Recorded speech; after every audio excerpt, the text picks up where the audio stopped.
This is the day the Lord has made. I will rejoice and be glad in it, man. You know what I'm saying? Up here in New York City, man, in the New York City Metro, Hudson Valley, man, it's so gorgeous out here, man. You know what I'm saying? Like, bro, I've been up here for so long, man. Y'all please double tap the screen for me, like the video, man. You know what I'm saying? If y'all haven't subscribed to the channel, go ahead and subscribe to the channel, man. It's free to show some love, man. You know what I'm saying? I've been up here so long, man. I come up here every morning, man, streaming with y'all, man. Y'all see the seagulls, I be feeding them jokers, man. I like the seagulls, man. My favorite bird. You know what I'm saying? Appalachian Mountains. On the other side, that's New York. But if you ride all the way down the Hudson Valley, man, about 30 miles, man, you'll be downtown. Lower Manhattan, you know what I'm saying? When you get down there, the other Hudson River goes all the way down the other side is New Jersey. You know what I'm saying? It's so cool up here, man. It's a quiet morning up here, train station back there, you know what I'm saying? Guys, riding with Ghost Rider. This is like episode number 67. I'm trying to get to episode number 100. You know what I'm saying? That's the BMW, man, we riding in. You know what I'm saying? I know y'all always see me inside of it. You know what I'm saying? So I want to show y'all the outside. But, man, I'm going to start out by talking about perspectives this morning, man. That's how we're going to start the live stream. We're going to be talking about perspectives because I think that's important. If we're talking and thinking about perspectives, man, everyone has a perspective. Everyone does. You see what I'm saying? Even I do. So talking about politics, what we're going to talk about this morning, you know what I'm saying? Like, if I think about a Republican and a Republican's perspective about this conversation that I'm about to have this morning, I already know in my mind what y'all Republicans will say or what y'all MAGA or Trump loyalists will say. You see what I'm saying? Because I'm thinking, hey, they got a slant. And a Democrat, even though this ain't a Democratic people or a Democratic fight or a Democratic situation, the Democrats have a stake because they trying to win this seat, Marjorie Taylor Greene seat. That'll be a big statement that they make. Think about that. If the Democrats, y'all know Marjorie Taylor Greene, man, let's be honest. That's why I'm saying perspectives. You know what I'm saying? Even as an independent, I'm not going to try to say I don't have a slant. I have a slant. I have some sort of bias when I look at things. Everyone does. But if we take off all the biases, we take off all the slants, and we just understand perspective, man. What's at stake? That's the question. And I want to talk about, and I'm going to start there, what is at stake in November, the midterms. I know y'all always hear people talk about midterm, political people like Ghost talk about midterms, but what's at stake in the midterms? If the Democrats gain control of the House of Representatives, which is very likely, we talking about Marjorie Taylor Greene's district, we talking about an ultra-red 37-point Trump district. That I'm finna play some audio for you in the morning that's gonna shock you. But if the Democrats gain control of the House of Representatives, they will gain significant authority to check the opposing party's executive actions. You know, President Trump, he loves them executive actions. Shape national legislation and initiate investigations. That's key because the Democrat got a list. President Trump came in with a list, but the Democrats got a list too now. Even if Republicans gain control of the Senate of the White House. And our source is the National Constitution Center, okay? Good morning, guys. Legislative control and blocking power. Set the agenda. The majority power controls the House Rules Committee, allowing Democrats to determine which bills come to the floor for a vote and which amendments are allowed. And they can also block legislation. Democrats could prevent the passage of Republican-backed legislation such as tax cuts or attempts to repeal the Affordable Care Act. Power of the purse. Under Article 1 of the Constitution, the House controls federal spending, allowing Democrats to block funding for specific executive branch initiative or agencies. Guys, I'm telling you, what is at stake perspective in November. Guys, I want to take y'all back. And I'm saying, I don't think, do I have to play audio for this? What I'm about to tell y'all? I'm going to take you guys back to when President Trump, in his first term, he was president. Okay, y'all follow me for just a second. I'm going to build to it now. He came in the White House, elected in 2016. He came in the White House in 2017. Now, the GDP was high. It was extremely high. His job creation wasn't as good, but it was fairly easy to get a job. And the prices, inflation hadn't hit really, so the prices was fairly low. You know what I'm saying? People were getting more money on their checks. It's factually proven that, you know what I'm saying, Black people saw a larger increase of income under President Trump's first term. You see what I'm saying? We talking all of this before COVID. And then 2018 and then 2019 comes. And if you guys remember, that's what I'm saying. Do I have to play audio for this? The difference between 2017 and 2018 was that the Republicans controlled the House, the Senate, and the White House when President Trump was first elected. Just like he was elected in 24 and 25 and 26. So I'm saying, if you look at the history, I just told you guys, I read to you guys what the Democrats will be able to do if they take power. You guys don't understand. They don't have any control. They don't have any power. And that's why things are a lot different. But this was President Trump's opportunity. First 2 years, can he repeat what happened in the first term, what he did the first 2 years? Gas prices are relatively lower. I will give him that. They were. I would give him that. Stock market hit 50,000. I predicted it, y'all. Way before it did it. I give him that. You see what I'm saying?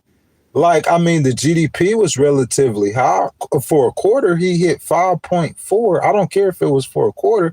That's projecting forward that, you know what I'm saying, good things were coming. Lost a lot of jobs. Job creation is not that good. You see what I'm saying? But the investments in America was pretty good, pretty high. That's what was going on. That's the direction he was headed. This is what I'm saying. Last time, I just told you guys about 2018, guys, he lost 41 seats in the midterms. Democrats take over. Y'all remember this. If y'all don't, I'm reminding y'all, 2019, Nancy Pelosi, y'all remember tearing up the speech?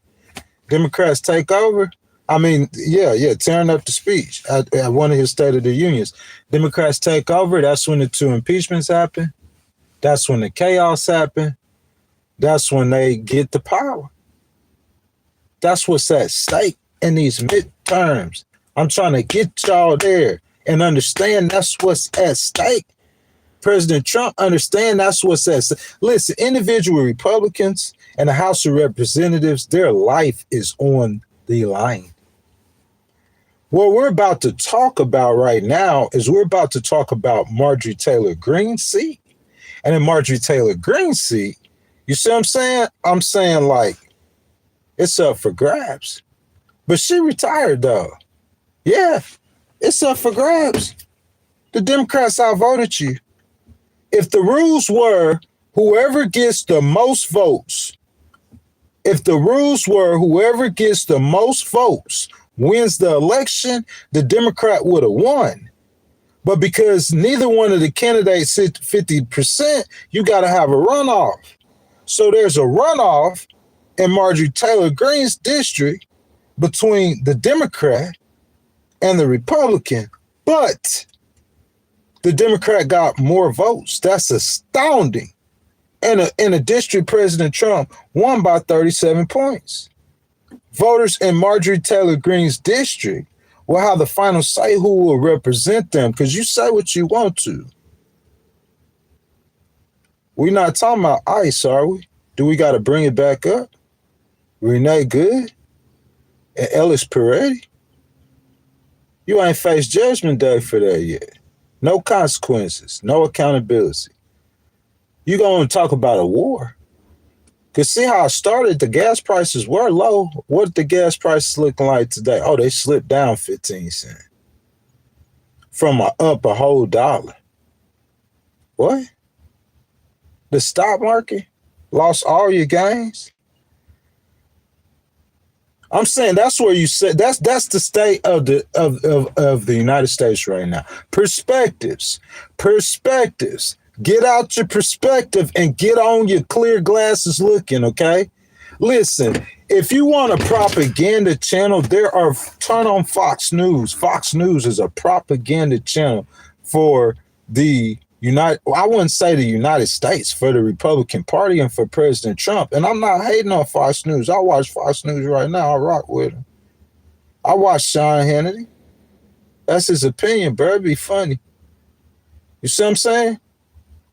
But what I'm saying, that's a propaganda channel. I'm saying if you want the real, I'm saying if you want to slant against, I don't think CNN slanted against President Trump. I think that's their perspective. You do have Democrats or whatever work on every channel. You got Democrats work on Fox. Tell me where I'm wrong. Tell me where I'm wrong. You don't think ain't no Democrats work on Fox? You don't understand the game. I'm saying the power. Yeah, they probably slant to the right. The Democrats probably slant to the CNN center, slant to the left. But I think CNN pretty much in the middle. That's like the independent channel. You got Democrats there. You got Republicans there. It's a lot of independents. It's prominent Republicans. So then you got MSNBC, and they just the opposite of Fox.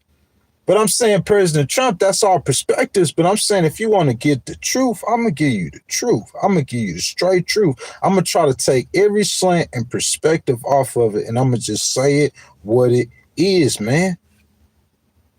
Say what it is. So that being said, man, like I told y'all, President Trump, if you talking about ICE, you talking about the wars, you talking about all kind of other stuff and drama and chaos. But I think that don't really matter with MAGA. They support him mainly. The Republican Party, right? They support him mainly. But that beef he got in with Marjorie Taylor Greene in her district, those voters, they take that personal. You got to understand perspectives, your perspective on it. This ain't Marjorie Taylor Greene. This ain't President Trump. This is your auntie. Or your mama, or your sister. And this is let's say President Bush. Okay? And say your auntie, man, she had ran for Congress, she had won. And about the same time, you know what I'm saying, there was a controversial candidate named President Bush came up. And your auntie, she started supporting him.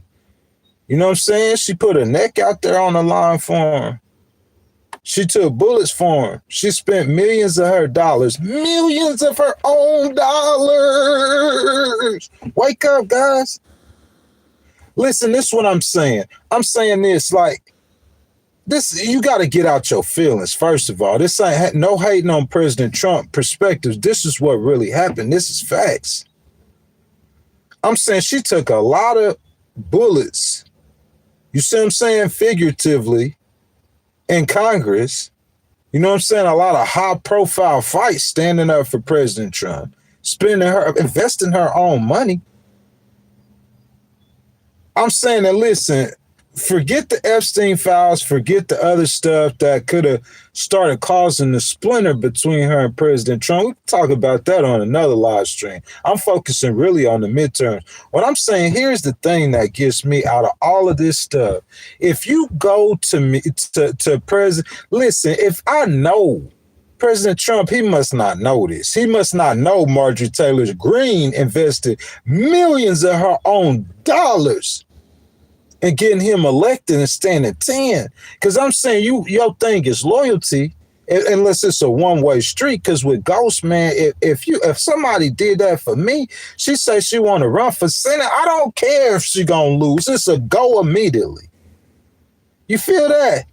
If I'm rocking with Kamala, I don't care if she gonna lose. It's a go immediately. If I'm rocking with Jasmine Crockett, I don't care if she gonna win. It's a go immediately. That's loyalty. You stand 10 on that, boy. That's what they did with Barack Obama. That's how you win. That's how you get a woman elected president, AOC. You stand 10. You can't be scared of losing. That's weakness. You see what I'm saying? I see with the Democrats, they splinter. It happened with the Republicans too, but it seemed like the Republicans stay more unified to me than the Democrats. You see what I'm saying? But I don't want to go down no rabbit holes or anything. I want to stay on point, man. You know? And I just think what how President Trump, when he didn't stay loyal to Marjorie Taylor Greene, it might be some consequences to pay for that. I believe the voters are upset at how she left her seat in her district. These people liked her. They loved her. You understand that? Think about the Democrat has more votes in this election than the Republican that was endorsed by President Trump. Marjorie Taylor Greene, 2024, is the leading vote getter. Her opponent in 2024 today is out voting, getting more votes than Republican in a district that President Trump won by 37 points. But don't take my word for it. Our mission at MediTrust really is to offer. Don't take my word for it. I got some audio to play from you. This is from the channel that I told you guys that is not biased. It's from CNN. You know what I'm saying? And I'm going to play this audio, y'all. For the upcoming resignation of Republican Congresswoman Marjorie Taylor Greene. That happens in January. Greene made the surprise announcement online Friday night during this very show. It's unclear what she'll do next after 5 years in office. She started as one of the president's staunchest supporters and will leave Congress branded as a traitor by him after their very public falling out. Jeff Seleny went to her district in Northwest Georgia to see how voters are reacting. We wanted Marjorie to be Marjorie. We appreciate her. She doesn't blend into the curtains like other people do up in Washington. Like so many others. You see what I'm saying? These are voters in her district. This ain't my opinion. This ain't CNN opinion. This ain't President Trump opinion. It's about perspectives. You got to get out your feelings, man, and see it for what it is. Republican, independent, Democrat, it don't matter. Here in Georgia, David Goldenshoe was talking about Marjorie Taylor Greene and the bombshell announcement she will resign from Congress in January. But unlike most who only talk about her, he knows her well. And after finishing his weekly radio show today, he said three things above all explain why she's leaving. She may be very, very, very conservative. At the same time, she wants to see things get done. The second factor, I think, was the Charlie Kirk assassination. That had a profound impact on her. And then the third... Guys, do I always talk about the Charlie Kirk assassination? What y'all think about that? I'm saying, those are all his friends that are up there. That's J.D. Vance's friend. That's Don Trump Jr. friend. President Trump friend. He helped President Trump get elected. So I'm saying he brought a lot of young voters, helped President Trump be cool. So I'm saying, like, he got assassinated and we don't even hear nothing about it. And then the facts that was told to us, we're in question about it. You know what I'm saying? And I'm saying Marjorie Taylor Greene, man, that was her friend. That affected her. That was one of the things. Listen to what he's saying. Thing I think was just the falling out of President Trump. Among friends and foes alike, and there are many of both in her hometown of Rome, Georgia, a sense of disbelief at her decision reverberated from one conversation to another. Here's a surprise. Sunny Knaus runs the Sunflower Community Bakery, and had started to reconsider her view of Greene after she stood her ground against President Trump over the release of the Epstein files. I disagreed with a lot of the stuff she did early on in Congress. I applaud her for breaking away from the pack, because that's a really hard thing to do in politics. There's just a handful of people that are brave enough to do that, so gotta hand her that. Like breaking away from Trump, you mean? Right. Breaking away from Trump and just standing up. The 14th Congressional District, stretching from Atlanta's suburbs to the Appalachian foothills and Tennessee's state line, has long been Trump country. The Congresswoman has long led the loyalty parade. Come on up, Marjorie. Come on. Thank you, Mr. President. All that a distant memory after she criticized the president and he turned on her. Marjorie Taylor Greene. The remarkable feud that ultimately led to a resignation video on Friday night I refuse to be a battered wife, hoping it all goes away and gets better. was still fresh on the minds of many people here today, including these two Green supporters out. Now, I'm saying, guys, regardless of how you feel, I'm just saying the way that turned out between Marjorie Taylor Greene and President Trump, would you treat your friends like that, who put their necks out on the line for you? That's the question. It's not about how I feel. When I finish saying this, I'm going to still like President Trump personally. Big President T. I like him. I'm sorry. If you guys don't like that, I apologize about that. It's not about how I feel personally. It's about politically. It's about how the voters feel, and it's about what's right and wrong. And I'm going to speak on that regardless. That's what I'm saying. Perspectives. You got to get out your feelings, man. You got to see it for what it is. If I see it for what it is, then hopefully you'll see it for what it is. And if we all see it for what it is, then they'll see it for what it is. You see what I'm saying? For a morning walk. How was she as a congresswoman from the district? Well, I think she represented the people, what they felt. Not everybody felt that way, obviously. I wouldn't have called her a traitor. That's Trump. But he hits back if you hit him. With 42 days now left in her. That's Trump supporters. Said I wouldn't call her a traitor. Now, this video is before she resigned, but I wanted to get a video that let other people tell you her voters' perspective of how they feel about what happened between her and President Trump and how she left Congress. Abbreviated term, there was no shortage of opinions about Green. Radford Bunker was among those expressing regret to be losing their firebrand in Congress. I'm sorry that she resigned. I think that she's a thoughtful person. Like I said, I'm just sorry that politics has come to a sort of tribalism where you have to agree with everything and everybody. Others, like Virginia. And I'm saying these people voted for President Trump. You see what I'm saying? It's about whether it was right or whether it was wrong, the way she left Congress and how that was handled. You say you don't care. You say, Marjorie Taylor Greene, she went against me, Epstein files. I'm saying, think about it. If she bumping heads with President Trump over the Epstein files, I'm saying, like, is it just her alone? It's her alone fault. I'm saying, I think most of all the Republican women in Congress would support the release of the Epstein files. I'm saying that would be like they're not supporting the victims. It's like almost politically, it'd be suicide for them not to.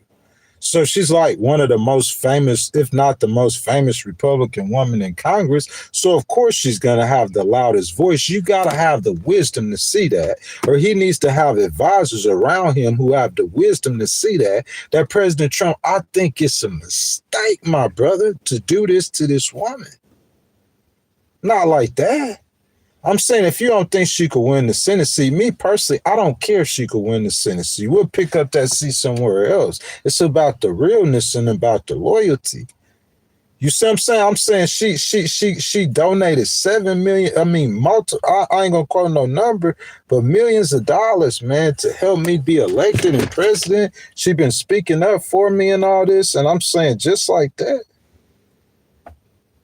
just like that. Over the Epstein files.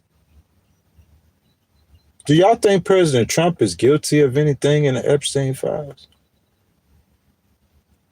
If you ask me, honestly, I don't know. That's my honest opinion. I have no idea. If you ask me if I think that anything's ever going to come out on him, I'm going to say no. I don't think nothing ever come out on him. I don't think he'll ever get convicted of anything and related to Jeffrey Epstein. That's my personal opinion. But I'm saying, like, to me, don't you have to have the wisdom to understand that this is a female, number one. And number two, she's representing her district. And number three, how would she look if she wasn't speaking out for women that were knowingly raped and tortured by a dead pedophile or dead child molester or dead sexual deviant, whatever you want to call them. How could she not stand up against that? I'm saying, even though President Trump, your name is in the files, you take it personal and she asks you to run for Senate and you say no. I'm saying, where you think that was going to go? That was a toxic relationship. None of that matters, right? Perspectives. None of that matters. I want to tell you about Fuller now. Marjorie Taylor Greene retired, the seat's open. President Trump won it by 37 points. He going down there and supporting the Republican. You know they finna win that seat, right? I'm going to tell you about Fuller, who's a Democrat, who got more votes than the Republican in Marjorie Taylor Greene district. For you guys who don't understand elections, that means we're going to have an election. They got 1 trillion Republicans and they got 1 trillion Democrats, okay? And then at the end of the election, you have the person who got the number 1, 2, 3, 4, 5. Like, that's not the end. You got to get over 50% of the votes. If you got 10 people or 18 people on the ballot, you know ain't nobody going to get over 10. You see what I'm saying? Ain't nobody getting over 50. So you have a runoff with the top 2 candidates. What I'm saying, in this district, though, the Democrat got more votes in that first round, in that first run. This is a starch warning, in my opinion. I'm a strategist. If the Democrat didn't win, they got to have a runoff. I'm finna let y'all hear some audio, but I'm saying the Democrat got more votes. More people, just like in the Texas Senate primary, since we were covering Jasmine Crockett, more Democrats showed up to vote in a primary than Republicans. That's very significant. Y'all don't see what's coming. It ain't no blue wave coming, boy. It's a blue tsunami. Hey, look, I got on this red. I'm gonna buy me a blue sweater, man. A blue tsunami coming. It's on its way. The storm's coming. Get out your feelings. It's about perspectives. Perspectives. Let me play this audio for you so y'all see that what I'm telling y'all is the truth. I already told you now what's gonna happen if the Democrats gain control of the House. Y'all remember now 2019, 2020, President Trump. Y'all remember now? Don't y'all remember that? Don't y'all remember? Hey, who don't remember January 6th? Who don't remember January 6th? Who don't remember January 6th? Who don't remember the coronavirus? Oh, the coronavirus, that ain't President Trump's fault. Y'all remember all that stuff? When Democrats, Nancy Pelosi, ripping up speeches. In for the special election to fill Georgia's 14th congressional district seat, previously held by Marjorie Taylor Greene. Thanks to a crowded field of candidates, no one received a majority of the votes, sending the race now to a runoff. Ariana Manish joining us from the newsroom this morning. Ariana, so we kind of expected this. Tell us who came out the top 2. Yeah, we expected this because there were so many candidates on the ballot, and 2 candidates emerged at the top of what was a crowded field. Democrat Shawn Harris finished as the top vote getter with 37% of the vote, while Republicans. Who finished as the top vote getter? 37% of the vote. Boy, that boy, if he could have got 50%, he would have shocked the world. He got 37% of the vote. You say, oh, there was more Republicans. The Republican vote was split up. Yeah, it probably is. That's probably true. That's probably right. You might be right. Because I'm saying that's a 37-point Trump district. I'm not saying Shawn Harris going to win this election. That's not what I'm saying. But I'm saying Republican vote was split. I want to be clear about that.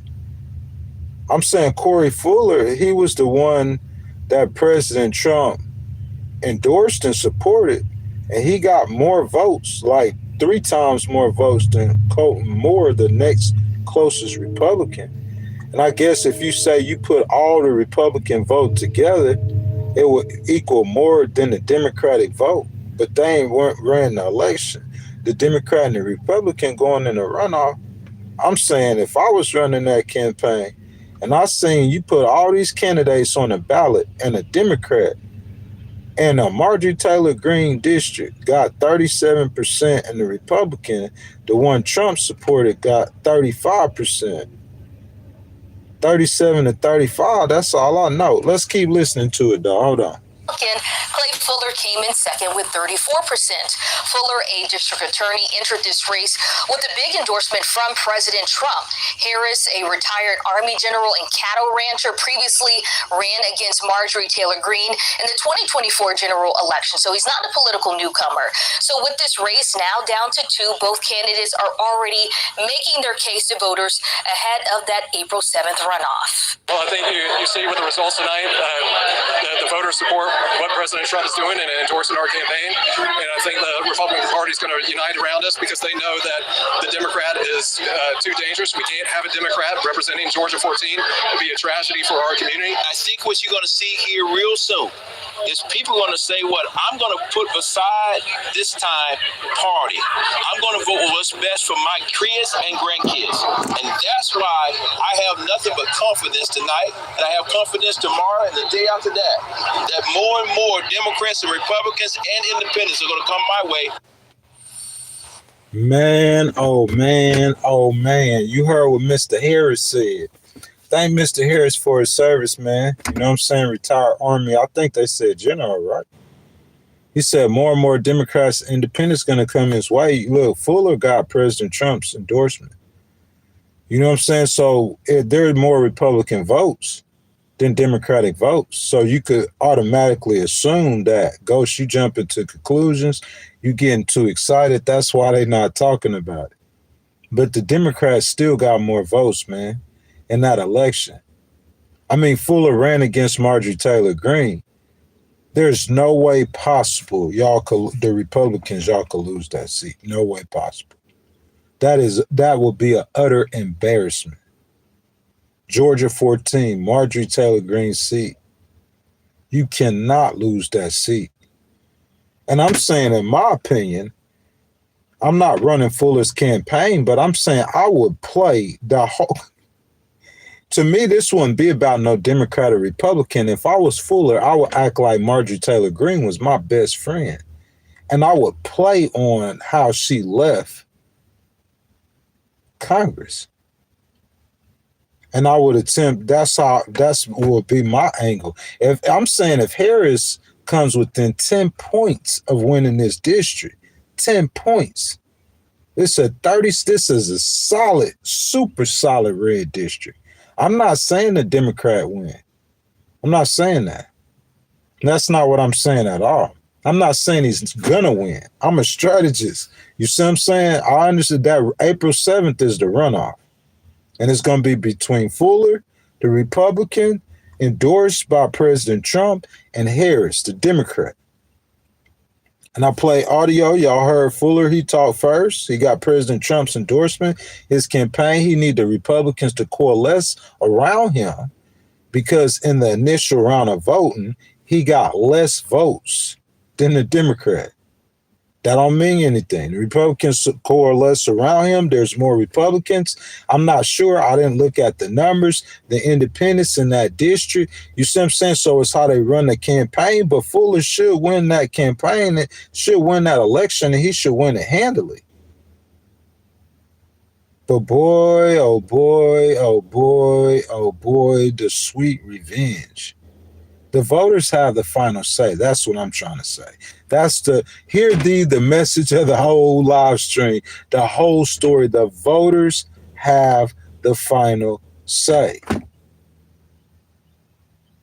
And I'm telling y'all, if the Democrats take control of the House, guys, listen, if your legacy and and you being able to do what you want to do as president moving forward, if it rolled on one election that was in November, I'm saying, would you be doing the things that President Trump is doing right now? That's just a random question.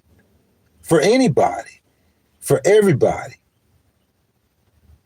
Do you see what I see? You know what I'm saying? Like I'm saying, I wouldn't be doing like that's not how it would be governed. If I was going to fight a war against Iran, because look, President Trump said that had to be done. He said it had to be done. Am I right or wrong? He said, listen, we got to fight this war at this time. This regime is bad. You know, we got them weakened. You know what I'm saying? This is the time. It's go time. I mean, at least he didn't say nothing about no weapons of mass destruction. Did he say something? I don't know. I might have missed that part. He might have said something about weapons of mass destruction. So at least he didn't say nothing about weapons of mass destruction. At least he didn't say they had any, you know what I'm saying, nuclear weapons or anything ridiculous. He just said they bad, evil people, and they really bad, evil people. They really terrorists. They are really terrorists. That's what they really are. You know what I'm saying?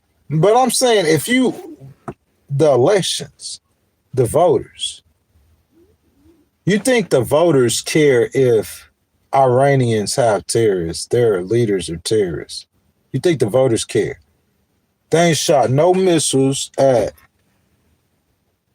Akron, Ohio, or no missiles at Lake Dunes National Park in Indiana, or no missiles at Lake Tahoe in California. I'm saying where the Iranian, I'm saying that they ain't doing nothing to Americans or America.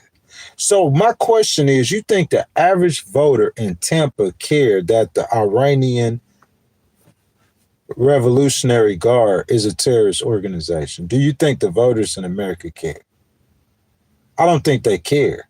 You know what I think they care about? You know, or at least, you know, they might care. I know some, you know what I'm saying, they understand the significance, but I'm saying the average voter, they might care, but I think you know what they care more about.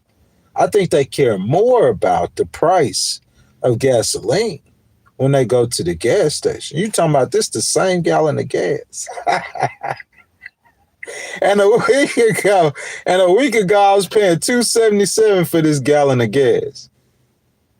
And I'm saying today, I look across the street at the gas station, they like $4.39. These people done lost their mind. But you know, I go to the cheap gas station, it's still $3.47. Same gallon of gas. $2.77, $2.87, $97, $3.07, $3.17, $3.27, $3.37, $3.40. That's 70 cents more. That's real life consequences. Real life. And I'm smart enough to understand that if that gas in the gas station for me and you is more, then that's not the only thing that's finna be more. I understand that. And I can explain that to you. Man, so I went with this guy, you know what I'm saying? And we filling up an 18-wheeler. He go to fill up this 18-wheeler, y'all. It's $900 to fill it up. And this was gas, this in Houston, so gas probably about $2.80 or so. And it's $900 to fill it up. So if you're paying $3.50 for gas now, that's 70 cents per gallon. He's going to pay an extra $250, $300 to fill up the tank right now with the price of gas where it is right now. So if he's paying more money to fill up the tank, then it costs more money for him to run those groceries from Walmart or run that apparel to Marcy's or Marshall's. You see what I'm saying? And so now the store owners, the business owners, it's costing more money for them to get the goods. So guess who they're going to charge for it? You're going to see other things, prices and other things increase. Yeah. That's what I'm saying. That's real life consequences. But it's all about perspectives. And if we think about perspectives and the voters' perspective, I'm saying where they going to vote, what they vote, why they voted for them in the first place. Let's be real. I'm saying the majority of the voters, why did they vote for President Trump in the first place? And I'm saying your victories, immigration, tariffs, even the investments in America that he always brag about, that's being challenged. And it's most of all of this is done because of this war, man. It's all about perspectives. It don't have nothing to do with if I like President Trump personally. It don't have nothing to do. I'm not a Republican. I'm not a Democrat. I'm not rooting for the Democrat. AOC ain't slide me no money. Jasmine didn't slide me no money. Ain't nobody giving me no money, man. This is just me, how I feel personally, what I perceive as being the God's honest truth. Perspectives. That's what it's all about. You know what I'm saying? So I'm really personally, I'm really about results. And the results, in my opinion, in 14 days of fighting in that war, I think that was not the best decision to do right now. If the military and the CIA, if they were insisting, I can't just have the CIA insisting it. I have to have the military insisting it too. If they both insisting it, the intelligence, the National Intelligence Agency, and the military insisting that, you know what I'm saying, like we have to deal with that problem with Iran within my 4-year administration. I mean, I just struck them 8 months ago. Y'all, let me get past these elections. You see what I'm saying? Because I know the consequences. Let me get past these elections. I'll strike them in December. Because I'm saying if the Democrats take over, you know what I'm saying, I don't know. You know, they're going to be investigate me, but they're going to investigate me anyway. If I struck them in February, they still going to investigate me. It's still coming. You see what I'm saying?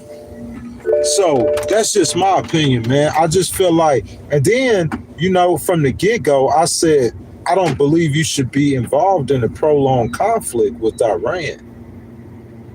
In my opinion, I thought 3 weeks was the longest that you should be involved in that conflict, the longest. 3 weeks, you in and out. I'm saying if you accomplish like if he's telling us that their Navy is gone, he's not saying decimated 90% now. I'm talking about 5,000 targets plus. I don't even know the numbers, man. They change by the hour. I don't know if that's just America or if that's America and Israel, man. It's complicated. They dropping bombs, bro. They shoot missiles, rockets. They shooting Tomahawk missiles, $2 million a piece for these missiles. Listen to me, y'all. $2 million for a missile. And they shooting them like how we shoot guns at the shooting range. Like it ain't nothing. $2 million a missile. $2 million a missile. They got other missiles they shooting like $1 million. See what I'm saying? They flying drones. The drones are a lot cheaper. Spending billions. And meanwhile, we paying higher gas prices. I'm saying, in my opinion, if that Democrat did win in Marjorie Taylor Greene, it wouldn't shock me. Do I think he will win? No, I don't think he will win. But if he do win, it wouldn't shock me. And I think that's going to happen all across America. It wouldn't shock me. If the Democrats take back the Senate, that's a lot tougher thing for them to do, to be able to accomplish. If they do take back the Senate, it wouldn't shock me, though. It wouldn't shock me. It's just that the way things have turned out to this point, listen, depending on how you look at this war, it'll be who you would say will winning. Because who you guys say winning? So, in my opinion, I don't know about the political objectives, because you hear Marcos say something different than President Trump, say something different than JD, say something different. You get the point. So I'm saying, if you're talking about the military objectives, I know what the American military objectives are. The military, they don't jump. They're like kind of like ghosts is. It's not Republican, Democrat. It ain't none of that rigmarole. It's just what we try. They on point, discipline, focus. We want to stop Iran from exuding power beyond their borders. You see what I'm saying? We don't want Iran to be a regional power anymore. Zero. That's the military objectives. That's why we destroy their Navy and their Air Force. So I'm saying that's why we're doing that, because we don't want them to be a regional power. That's military objectives. If Iran is controlling the Strait of Hormuz, I would say, in my opinion, like that's exuding power beyond your borders, right? So the military is going to they're not going to tell President Trump it's time to go. That's why, guys, there's over 5,000 Marines headed to the Gulf. You see what I'm saying? The Persian Gulf, headed to the Strait, because I believe that the United States is finna, and we're going to talk about this on Monday, I believe the United States is finna run an operation to attempt to take control of the Strait of Hormuz, because right now the Iranians have control of it. Point blank, period. I think that was a huge miscalculation on President Trump and the United States. I really do. And I think that's what America has to focus on, or should have had to focus on, or is focusing on right now. It caused a world crisis. You think, look, 80% of the gas from that area is going to Asia. What you think gas prices are in Asia? Gas probably scarce. I don't even have to look that up. I don't need no news agency to even tell me. It's common sense. 80% of the gas from that area is going to Asia. So they're having gas shortages, all kind of issues and problems they're having over there. That's why the Indians, their president, their government made a deal with the Iranians to allow their ships to go through. They saying Iran's, they laid sea mines. They got mines down in the sea, man. And I'm talking about, you know, they're like, for the Iranians, listen, I've told you what the Americans goes on. So who you think's winning? The Iranians go. They can't beat America in a straight. Look, if they were fist fighting, fist to fist, they can't beat America fist fighting. Iran. If Iran was a person and America was a person and they were fighting fist to fist, America would beat them up. Understand that. So Iran, in order for them to survive, they're not fighting a conventional fight. Do you get that? They picking up a board, they picking up a stick, they picking up a brick, they picking up a knife.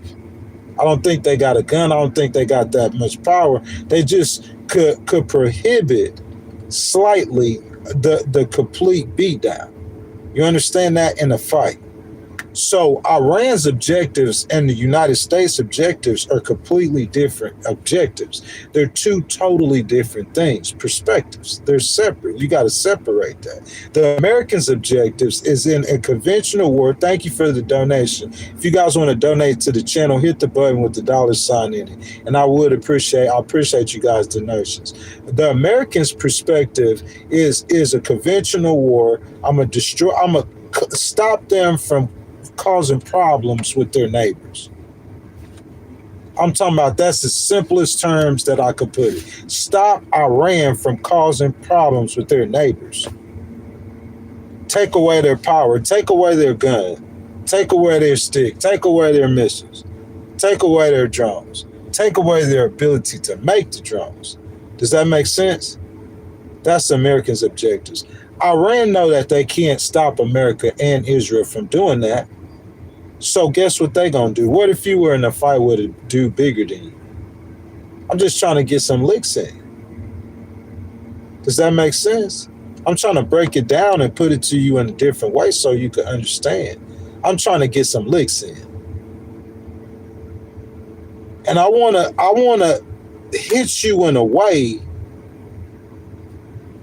that I have the maximum effect that's going to get you up off of me, or that's going to stop the fight.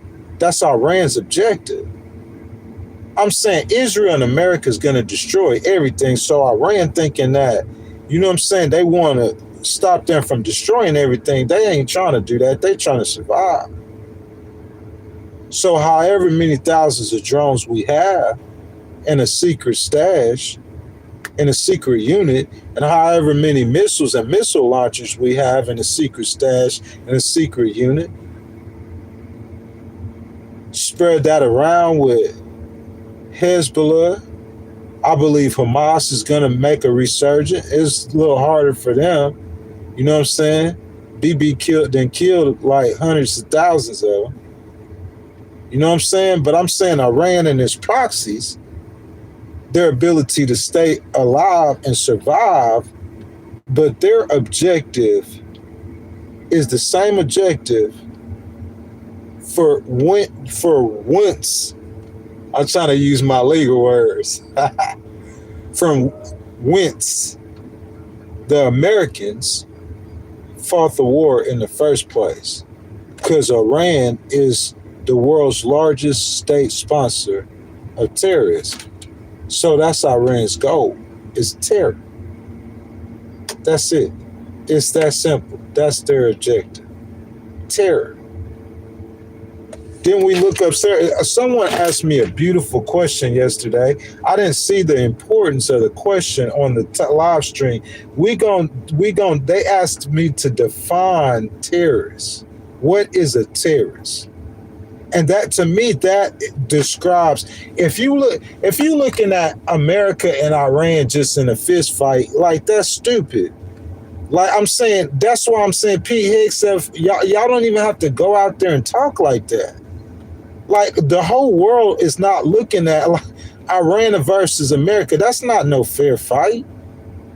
Like, but I don't think they care if it's a fair fight, because the Iranians are like the dudes that pick on everybody anyway. So America's just going to straighten it for whatever reason. Y'all might think different, feel different, but that's how I look at it. That's what's going on. They are bad guys. The Ayatollah, he hates Americans. He killed Americans. He done murdered his own people. Come on, man, let's be real. But I'm saying, regardless of that, like, China and Russia's not looking at Iran like Iran's going to really stand the test of time against the American military. Let's be real. That's not the objective. Guerrilla warfare. Vietnam. We just going to outlast you. Afghanistan. Forget Vietnam. We got a more recent example. Afghanistan. Iraq too. We going to just outlast you. How are we going to do it? A terrorist is an individual or member of a group. What the Europeans said, the entire Iranian army was a terrorist organization. Their whole army, their whole military. They ain't got no Air Force left. They ain't got no Navy left. You see what I'm saying? But they still have that army and fragments of that army. I would strongly advise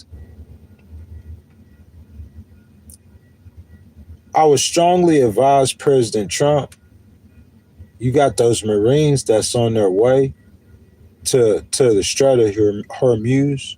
I would strongly advise you to be prepared. And I know the military is them to try to ambush you, man, coming in. I hate announcing, like, bro, I turn on the news. Oh, you got 5,000 Marines. They're headed to the Strait of Hormuz. They're going to try to free the Hormuz. What?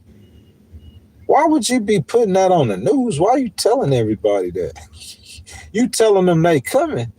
Let me tell me you coming to my country. Boy, we waiting on you. We got drones. I got drones and missiles that's going to be waiting for you, for you to just touch the land. As soon as you touch the land, boy, we going to launch off on your tail. I'm saying, if you could fire, bro, how many rockets, the 100 rockets in Israel within some hours?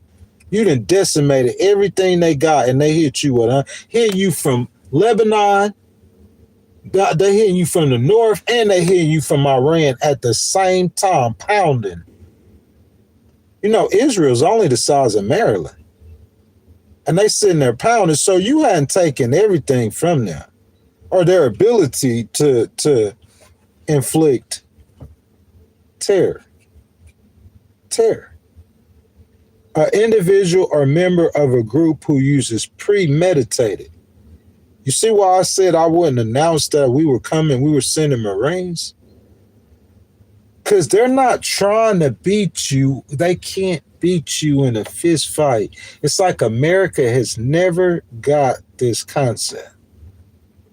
It's not just President Trump. It's war since Vietnam. War after war after war. You use that air power and that might, and you get the feeling, that godlike feeling. But you're fighting against a weaker opponent. They can't beat you. They're not trying to beat you. They're not fighting the fight you fight. They have different objectives. They want to use premeditated, unlawful violence or the threat of violence to intimidate civilians to advance political, ideological, or religious objectives. The aims to create fear and frequently include murder, kidnapping, destruction of property, or could we say trying to control the oil, the flow of 20 to 25% of the world's oil, trying to make gas prices get to $55 a gallon. That's what Iran's objectives are. They want gas at $5 a gallon. They want the stock market to go down to 39, the Dow Jones index to 39. They want your 401ks to get cut in half. That's what they want. That's what they want. 6 more Americans dead. 6 more. So you had 7 originally dead, and you had 6 more, that's 13 dead. To this point, the numbers could be higher. Hundreds wounded. Hundreds. That's what they want. That's Iran's objectives. See what I'm saying? I'm saying really, in my mind personally, like that beef with them is really with Israel. So that's why they pounding Israel. They hit those other bases because that's how they could get terror. You could say them hitting Israel, I don't look at that as terror, because even Hezbollah, that's a terrorist organization, because they really, that's the war really Iran is between Iran and Israel, in my opinion. But them hitting American, even though America, they're at war with America too, them hitting, I mean, they've hit things that weren't American bases in those other Gulf nations. What are they trying to do? You want to read the definition again?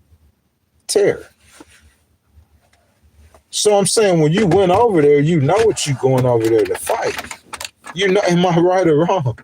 Do y'all follow me? You going over there to fight a terrorist, a nation that you have designated as a terrorist regime. That's the whole reason you over there. So what do you expect to get from Iran? Terror. How is Iran gonna fight or wage this war? With terror. Meanwhile, and between while, it's March. And we in the middle of March. And then next we got April. And most of the runoffs will be completed from the people the early special elections like Texas early primaries, April. You got May, June, July, August, September, October, November. You almost 6 months away from millions of Americans going to let their voices be heard. And they're going to weigh your actions.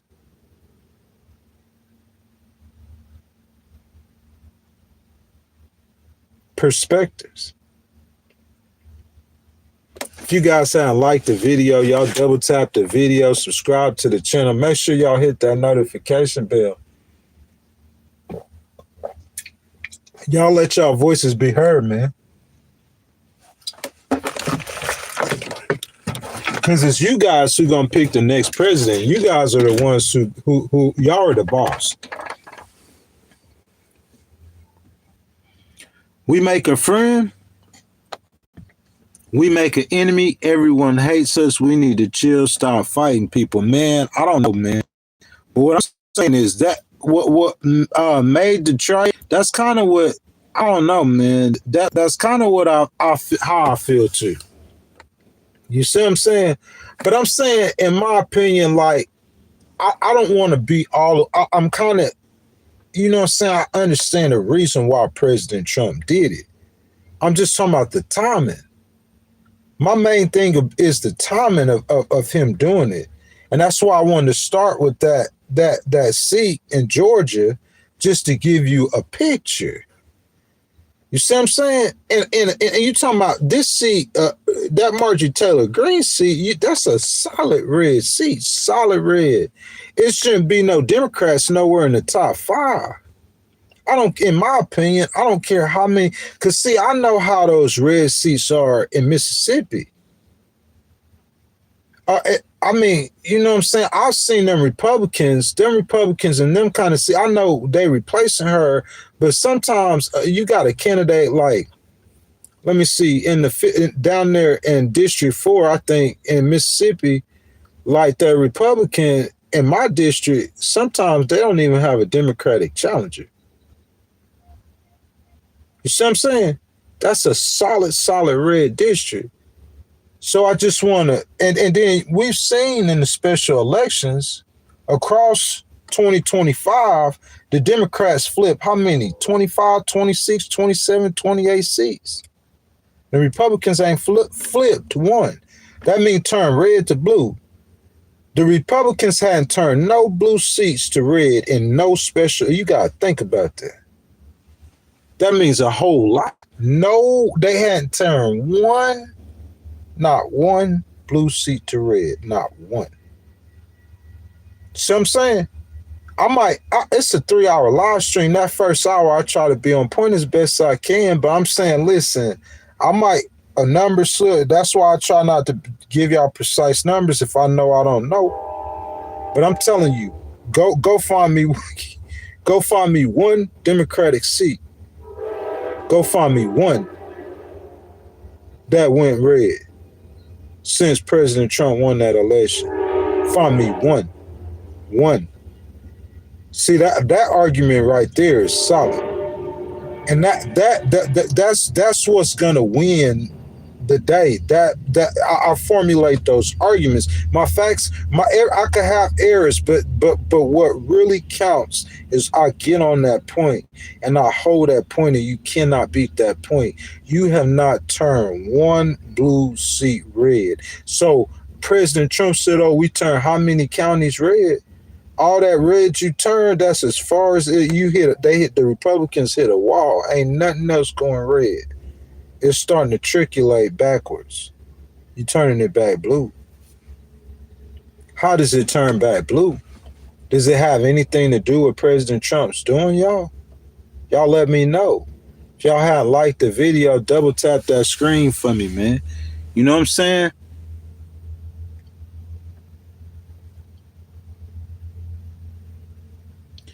Paul said that's the same amount of months you work to pay taxes through the year.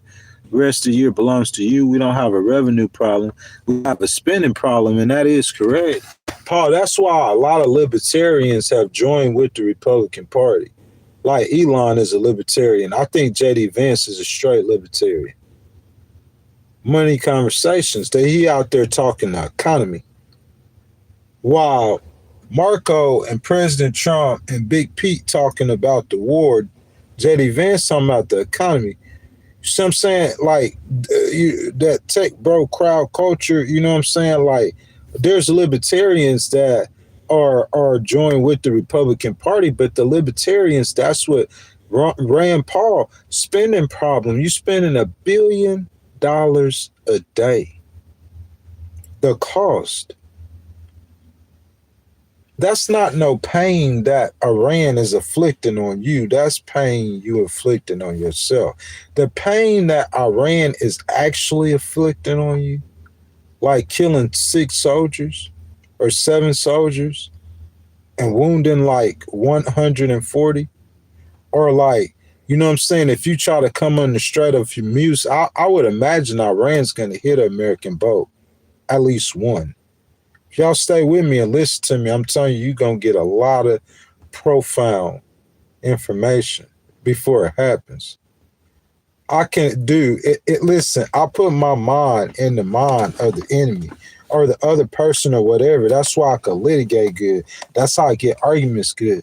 If I was Iran and I know you was coming, my stronghold is that Strait Hormuz. And it has been for a long time. That's a long time strategy of Iran under American attack or Iraqi attack or for any attack is that strait. President Trump and them might have miscalculated that. The Iranians resolve, and you might still be miscalculating. Because if I was them, like, I get some points off of hitting a boat or killing one of your soldiers or something, you come to that strait. You're going to get bombarded. Soon as you pull up. You say, I get lucky and hit one of your boats to kill a soldier, get a lucky hit in, whatever you call it. I'm gonna be that like that. Their objectives isn't the same. Do I actually believe that the Iranians are gonna stop the Americans from controlling the strait? I would say no. But I'm saying that could be, it could, what's the cost? That's the question. What's the cost for you go to control the strait? What's the cost? I'm saying you could stop dropping bombs and you could go back home. And I believe the traffic in the strait, I think the Iranians, I think they're going to let the traffic go through. You stop dropping bombs and you get on down. But I mean, you could go get control of the strait. I mean, if you was President Trump, what would you do? You already like your ankles in, or you getting close to being knee deep in that situation. I mean, it ain't at the knees yet, it's about at the calves. But you close to being knee deep in that situation. So I think President Trump and them, they want to control the strait. So we probably looking at least two more weeks or so. At least. But I'm saying whenever, since it's been announced that the Marines are coming, if I was the Iranians, I have a plan for you when you get there. Because that's something that I said that I want to control. I don't want you to have nothing to do with the strait. I know that's the difference. And once the Americans get control of the strait, if the oil prices get back down, I think that's their major pain point. You see what I'm saying? The stock market probably still going to be a little ugly because, you know what I'm saying, a lot of investors in that stock market is in that middle. It's a lot of complex things that's going on. And I'm saying people just don't like wars. Even money is that stuff ugly. And that's a larger conflict, and America's involved. These are the American stocks, American markets. You see what I'm saying? Largest markets in the world. That's a lot. It's a lot different involved when America's involved than Russia just fighting Ukraine. You see what I'm saying?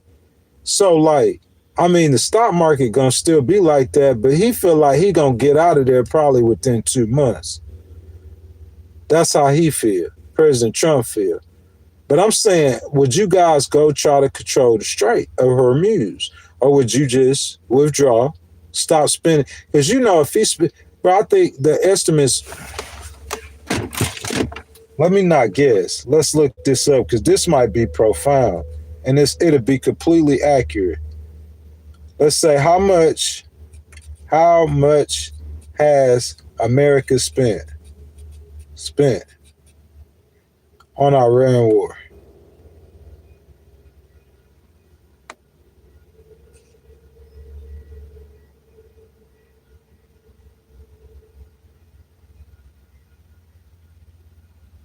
How much y'all think America spent on our Iran war?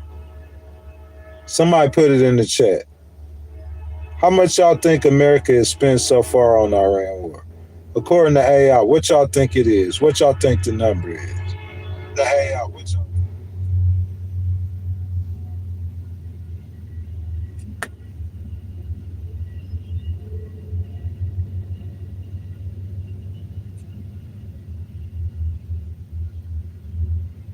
How much y'all think?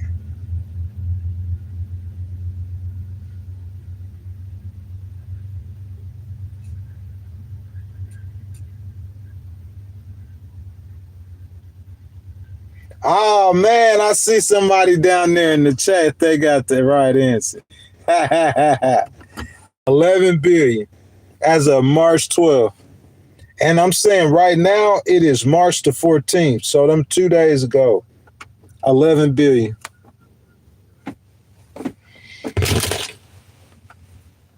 Two days ago. That's almost $1 billion a day, man. So I'm just going off of what the chat. Somebody talk about, it's about how much we spending. And I'm saying, like, y'all got to realize, you got to recognize perspectives. You got to recognize this. President Trump on this side. Listen, with President Trump, President Trump, term 2 Trump, totally different thing. He on the warpath. He trying to fix every problem in the world. Tell me what I'm talking about. As a candidate, he finna try to win the Nobel Peace Prize. I'm stopping all the wars. He coming here. He's stopping all the wars. That's what he talking about. Now I'm saying he's snatching presidents. He running over here. He doing this. He dropping bombs. He picking fights. He starting World War. He got the gas prices going through the roof. I'm saying, come on. Then he talking about Cuba. Listen, they talking about Cuba while he's still over there in Iran. You ain't got this all the way sorted out. You finna be over here for 1,000 years. And I'm saying you did this in Afghanistan. I'm saying, how long ago we seen them hanging off the planes trying to leave Afghanistan? Y'all, what I said wrong? Hanging off the planes. I'm saying, how that must have happened in the 80s or the 90s or 2000. Or 2010. I'm saying it's like we not learning. We're not learning. We have to learn from this. You gotta. To me, I think the fatal mistake. President Trump. Y'all think President Trump? Did y'all? I wish I could talk to him directly, so it's not like I'm talking smack about it. I ask him directly if I could. President Trump, did y'all like? I'm curious.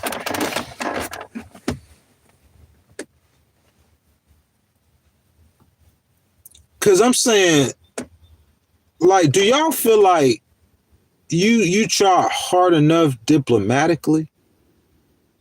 Cause I heard somebody say it's gonna be hard for the Iranians to talk to him. Cause both times they went and talked to him, President Trump bombed them in the middle of talking to him. He just started dropping bombs on them. That's what I'm saying. So my question is, I wish I could say it to President Trump so it's not like I'm on here talking bad about him behind his back. Because I'm going to speak the real regardless. So I would say, do you think you try hard enough diplomatically? Think about how hard President Trump tried with Putin.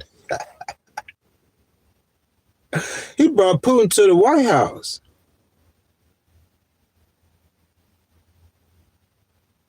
I'm saying, like, I don't know you feel the Iranians are terrorists, but I'm saying, was Kim Jong-un? He wasn't a terrorist, though. When President Trump went and met up with Kim Jong-un. That's a real effort diplomatically. But I'm saying Kim Jong-un still ended up with a nuclear weapon. That's an embarrassment to the United States, not just President Trump. But I'm saying with the Iranians, it seemed like he didn't make that hard of an effort. And I think that's what the issue is. He didn't make that hard of an effort, man. This could go one or two ways. I'm saying we ain't learned the lesson. We ain't learned the lesson, man. You keep on trying to fight. I mean, you keep on and we keep on, and it's like the same thing over and over. Yeah, you did get rid of Saddam Hussein, so I guess that is, but that price you paid, the way you do, I think, listen, I said this a couple of times now. The way President Trump did that with Maduro, was that the original plan? Just 3 to 5 days, a week, man, and we out of there. I'm not saying I'm against them bombing them. Because I'm saying eventually, I felt like it was gonna come to that. Eventually. I mean, think about every bad guy in the world. It's like America, the world police, America gonna come after somebody, gonna go after. The Europeans, they depend on the Americans to do that. And the Americans, man, come on, Manuel Noriega. I mean, you ain't got to think Al Capone within our shore. You think all around the world, Saddam Hussein, Muammar Gaddafi, their endings are all the same. All of them. That's what I'm saying. If I was Putin, I'd be careful. I'd be really careful. Because I'm saying President Trump and them dudes, they warlords, they war hungry. He changed the Department of Defense to Department of War. You should have known what.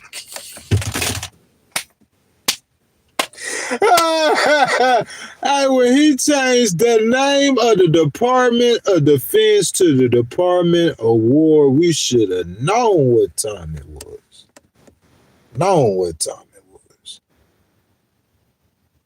Oh yeah, we gonna take out Venezuela and Iran and Cuba, any place he feel like a hot spot, and he feel like it with the less casualties. Iran though, I don't know, he might have miscalculated that one.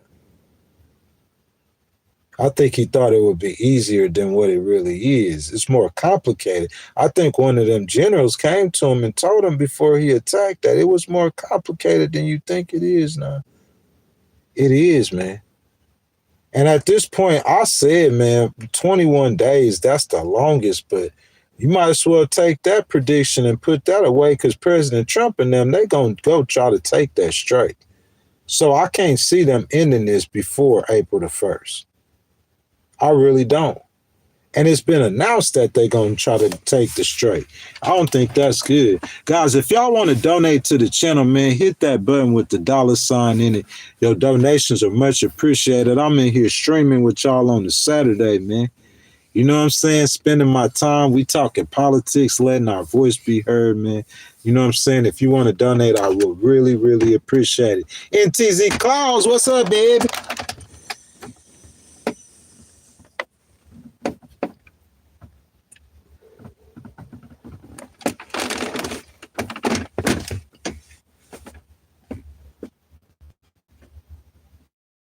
Who has not stepped anywhere in the state since the illegal invasion of Ukraine, except Trump invited him to Alaska? Exactly.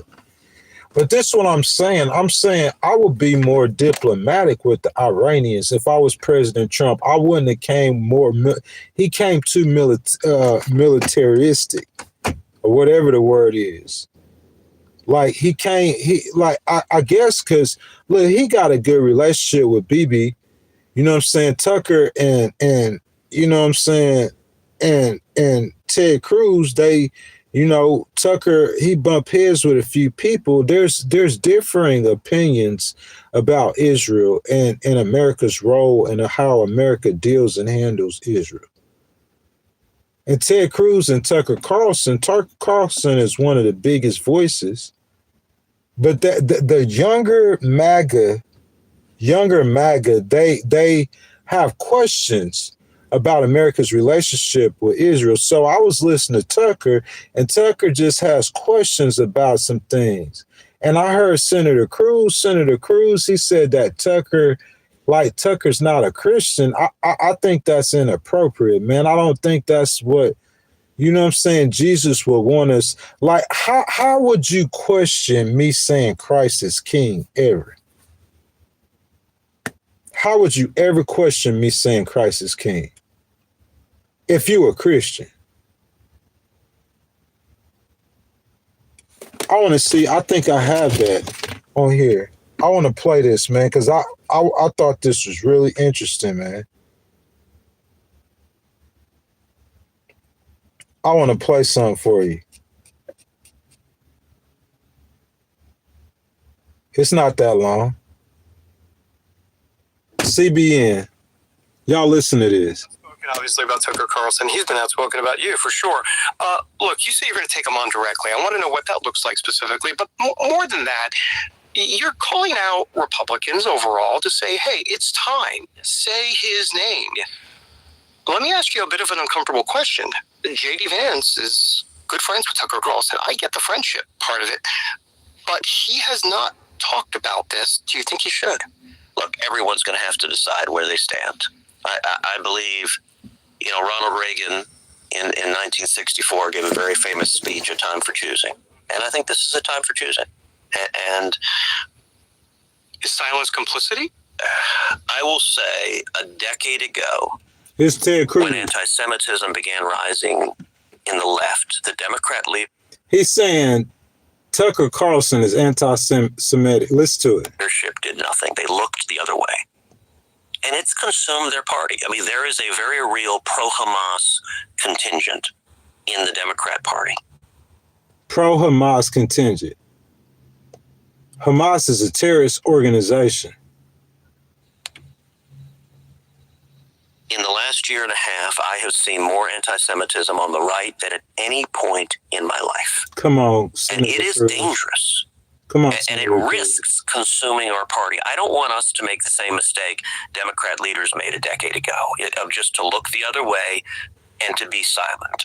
And I will say, listen, it has a very direct, Tucker Carlson is the most vocal proponent of it, but there are a host of influencers who are online who have very loud voices. And the danger is that they're being heard, especially by young people, by teenagers and 20-somethings. Come on. And you are seeing views change. And I will tell you, the target of this operation is you and me. It is. See, I don't have a problem with Senator Cruz saying that support for Israel is fading. I don't have a problem with him saying that because that's the truth. I never talk about this, but they said Bibi Netanyahu committed a genocide in Israel. He killed hundreds of thousands of Palestinians. So me being a Christian, I never talk about it. I support Israel. I don't support him killing hundreds of thousands of innocent Palestinians. I don't support that. Hamas, there's not hundreds of thousands of people in Hamas. So them people you killed wasn't all Hamas. He killing women and children. Now, I don't support that. But hearing someone who say they are Christians saying that they don't support that either, how is that anti-Israel, anti-Semitic? That's crazy. The Israeli people ain't killing no innocent women and children no more than I'm killing them than I killed those Iranian children in that school. I didn't kill those Iranian children in that school. Ain't no American people did that. Ain't nobody in America but the few imbecile idiots would be for killing children in the Iranian school. So that being said, you can't blame the Israeli people for killing all those Palestinians. I don't have no beef with the Israeli people. I understand how this works. Bibi is calling the shots. Like President Trump is calling the shots. Now, President Trump and them, to be fair, the Iranian school, that was a mistake. There's a lot of speculation about how and why that happened. We're going to do a live stream on it. It's not the time right now. I think the military is using too much artificial intelligence. That's what I think. But it's not the time right now. I'm not going to speculate on that. No investigation on that. My point being, though, that just because the man say that he don't agree with killing hundreds of thousands of innocent women and children, or he's questioning you about it, doesn't mean he's against Israel. Ted Cruz, I think you're tweaking, my brother. I like you, though, but you're tweaking. Evangelical Christians. Tucker Carlson has said there is nobody he hates more on planet Earth than Christian Zionists. Christian Zionists. He playing politics now with religion, with Tucker's religion. He talking about a Zionist, someone like Senator Cruz who don't have the right balance on this situation. Senator Cruz want a blind loyalty for Israel. Let Bibi kill 3 million Muslims. Just like Adolf Hitler killed all those Jews, let Bibi kill 3 million Muslims. You blind. You finna get Bibi Netanyahu gonna be Adolf Hitler in a minute. Just because America's allowing him to do that, you don't understand how the rest of the world's seeing this, Senator Cruz. You ain't got a balance on this. We trying to save and help the Israeli people from President Trump Jr. President Trump 10.0, not 3.0. Bibi is President Trump 10.0. I think really the intelligence agencies and the military pressing President Trump to go ahead and deal with this Iran thing. We want a little peace for a little bit. Y'all go on, let's just deal with the problem thing. President Trump really just not like a war hawk, like Bibi just straight war hawk. He fighting the 18th front war. So he's talking about Bibi. That's what Tucker really talking about. He's not coming out saying Bibi Netanyahu. Tucker probably in circles where his life would be in danger like Charlie Kirk. I think y'all people are a little kooky, man, talking about Israel. I think you're a little kooky. That's just what I think. It's facts that Bibi Netanyahu and the Israeli military killed hundreds of thousands of Palestinians. That's facts. So if someone's saying they're not in support of that, what's wrong with that? Do you support killing? Do you support you, Ted Cruz? That's what Tucker asking him. Do you support killing hundreds of thousands? They don't like that. Stop killing the women and kids. Don't starve the women and children. It's a simple fix to the problem. Simple fix. We ain't even got to have an argument over it. But we arguing over this. This ain't got nothing to do with supporting the Israeli people, Christian Zionists. You know what a Zionist mean? That means you don't think that Israel has a right to exist in that land. That's crazy as I don't know what. If Tucker don't feel that. Every country has a right to exist in the land that they at. What we talking about? That's the craziest thing in the world is Christian Zionists. You just were making up words. I know those are real words, but you can't get no talk with me about this conversation, bro. This ain't got nothing to do with supporting the people of Israel. Just like I support the people of America, but I don't support don't kill no Iranian women and children. They not terrorists. Kill the Iranian Revolutionary Guard. Why you gonna kill a woman and a child? That's some, I almost said a word, well, like, yeah, ghetto politics. That's some weak stuff, man. That's cowardly stuff, man. It's cowardly. I don't believe in killing women and children. So Bibi doing it, what we talking about? That's stupid. Jesus approved of him killing women and children like that. You going to some Old Testament scripture doing some kooky stuff and you trying to play that out on the world stage. You finna turn that man to Adolf Hitler, bruh. That's all that's going to happen. You going to end up getting that man going to get a bullet. Somebody going to put a bullet in that man's head. Y'all playing a dangerous game and you don't even see it. The devil's slow walking you into perdition. The whole world jealous of the Jewish people, man. Don't get the Jewish people to put them in harm's way, man. Let's finish listening to this. Tucker Carlson has said there is nobody he hates more on planet Earth than Christian Zionists. No. And he named specifically me and Mike Huckabee. I think it's unfortunate that I am the person he says he hates most on earth. Now, why does he hate me? He hates me, number one, because I'm a Christian, and that is my faith, and I'm not going to... He said he hate him because he a Christian. That's not the truth, Senator Cruz. That you talking like a politician. He don't hate you because you're a Christian. Run away from it or apologize for it. But he hates me, number two, because I'm a Zionist. Now, what does it mean to be a Zionist? Does it mean that America must obey the orders of the Prime Minister of Israel? No. That's what Tucker is saying. That you are obeying the orders of the Prime Minister of Israel. That's what Tucker is saying. That's the problem he's having. He ain't got nothing to do with nothing because something is wrong for we to allow you attacking Iran for killing hundreds of thousands of their citizens. So it's okay for him to kill 100,000 Muslims, women and children. That's okay for him to do that. That's what Tucker's saying. Tucker ain't got nothing to do with no being no Christian or no against no Israel. That's what Charlie Kirk's saying. We tired of you. We know you don't like the Muslim people, but we tired of spending $1 billion a day while you couldn't snap and while you couldn't. That's what Tucker's saying. He's just a Republican, so he can't say it like Ghost is saying. I'm independent perspectives. That's what he's saying. That's all he's saying.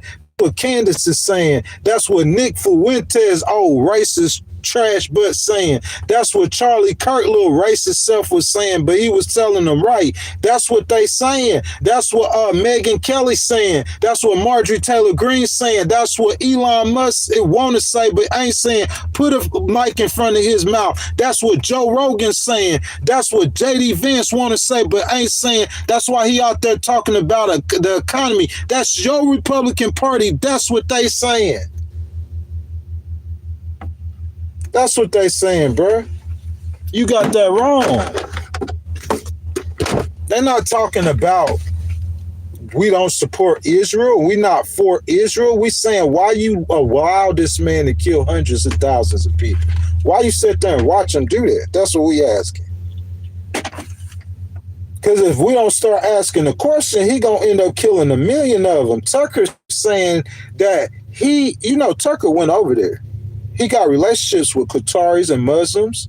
And while Ted Cruz is hating on that, President Trump, how many Trump towers in Saudi Arabia? President Trump and Don Jr., they don't have no relationships with Qatari and Muslim. They didn't give President Trump a $400 million plane. They didn't offer that to no other president.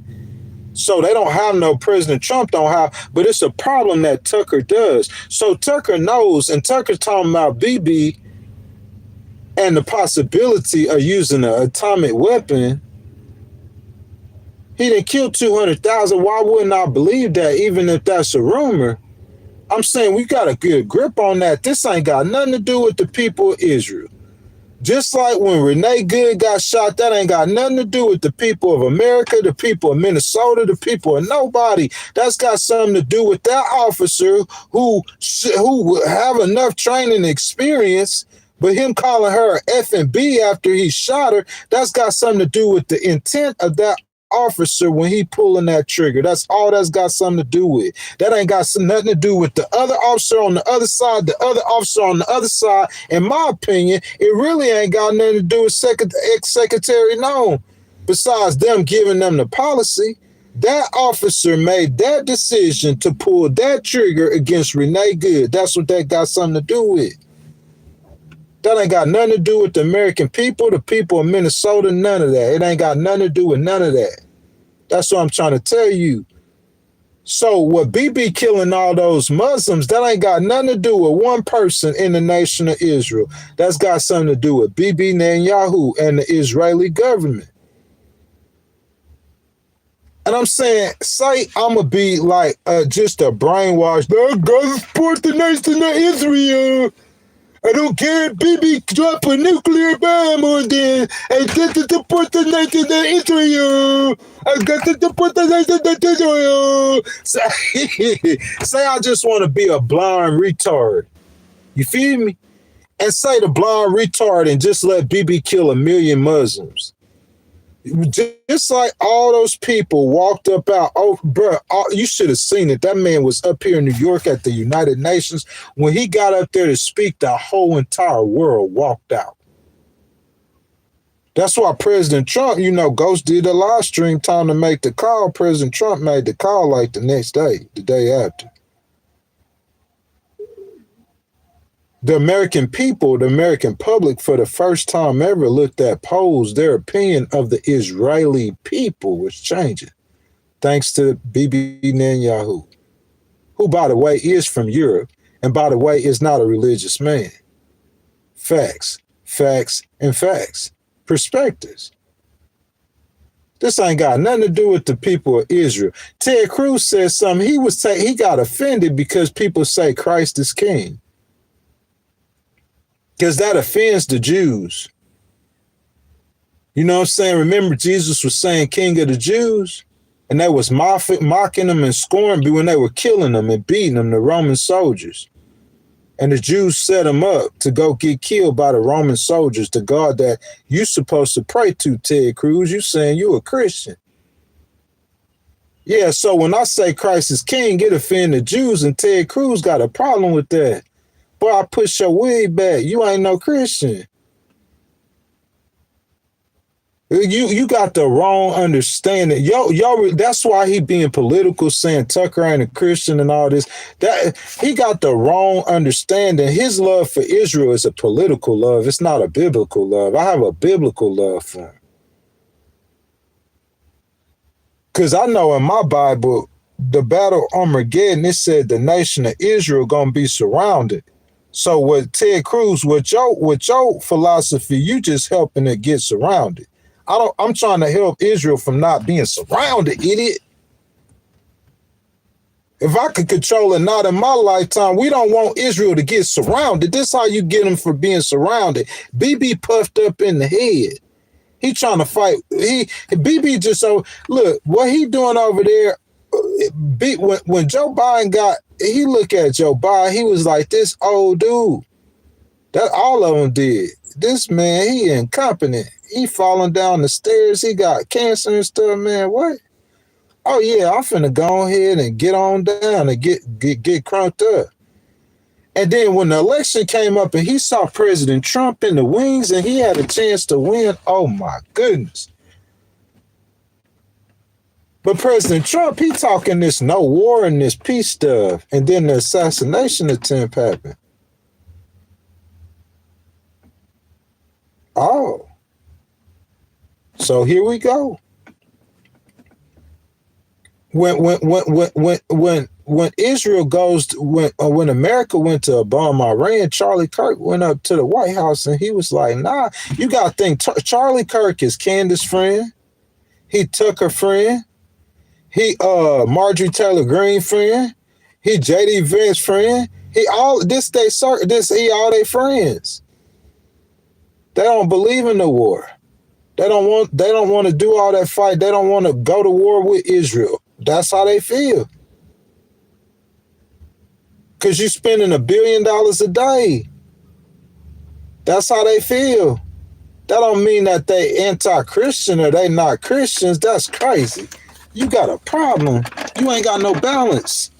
So look, so Tucker, like, you know what I'm saying? Like, he questioning Ted Cruz and Mike Huckabee. He just wondering, like, y'all, what's going on with y'all? Move to Israel.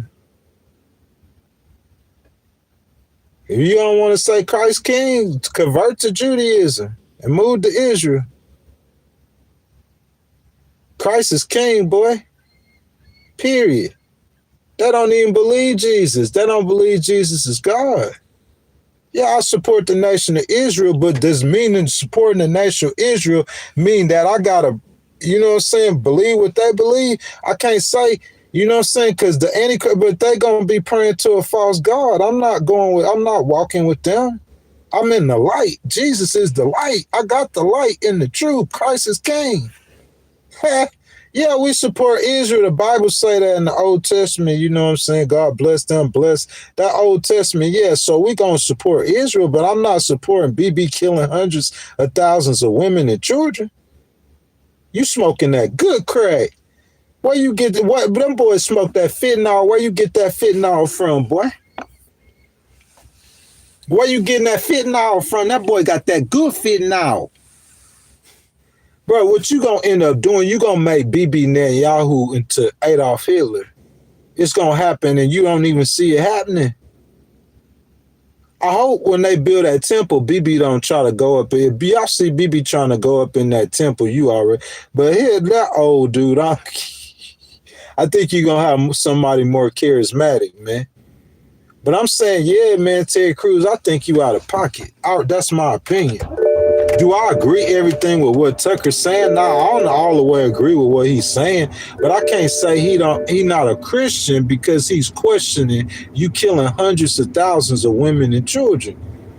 When God in the Old Testament, who had a direct relationship with the Israelis, told them to do that to the Iranians, who he told, that's the present day Iranians, he told them to kill all the women, the children, the dogs, and God got mad with him because he didn't.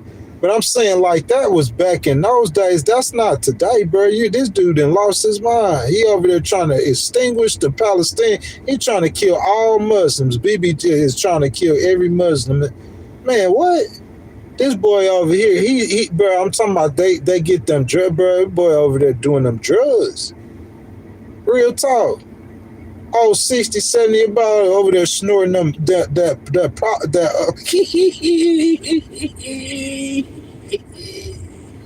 don't know what's wrong with this dude. You can't kill all the Muslims, fool.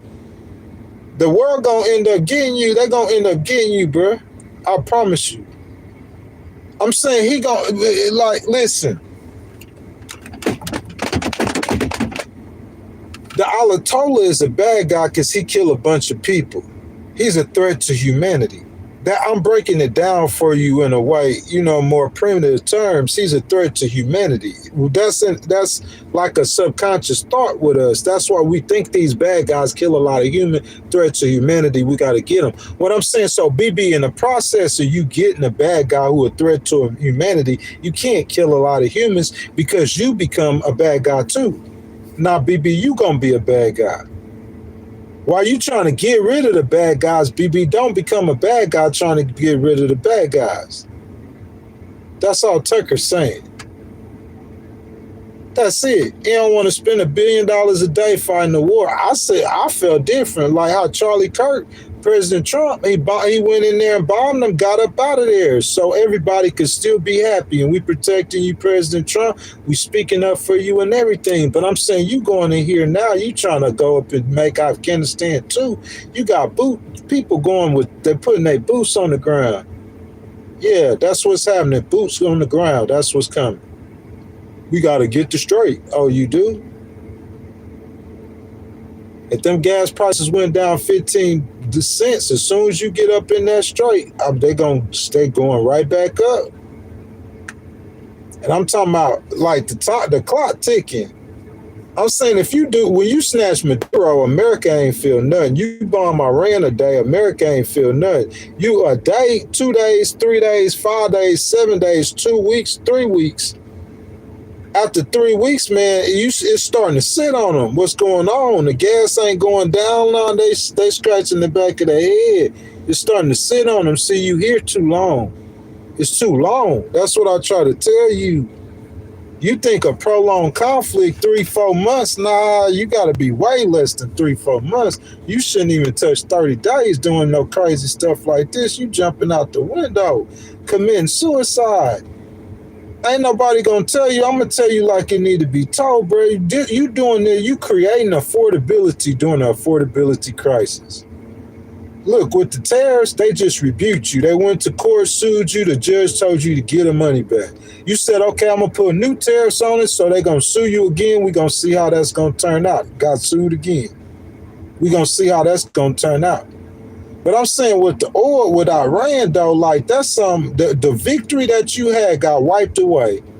Oil prices high in the middle of affordability crisis, everything, all the prices going up. Americans over there down, I'm saying perspectives, man. And meanwhile, the Republicans ain't flipped one seat. Not one. When the voters go vote. And you got a midterm election coming up in 7 months. Y'all see why I say get up out of there. But hey, gotta finish the objectives and the goals. That's what you gotta do.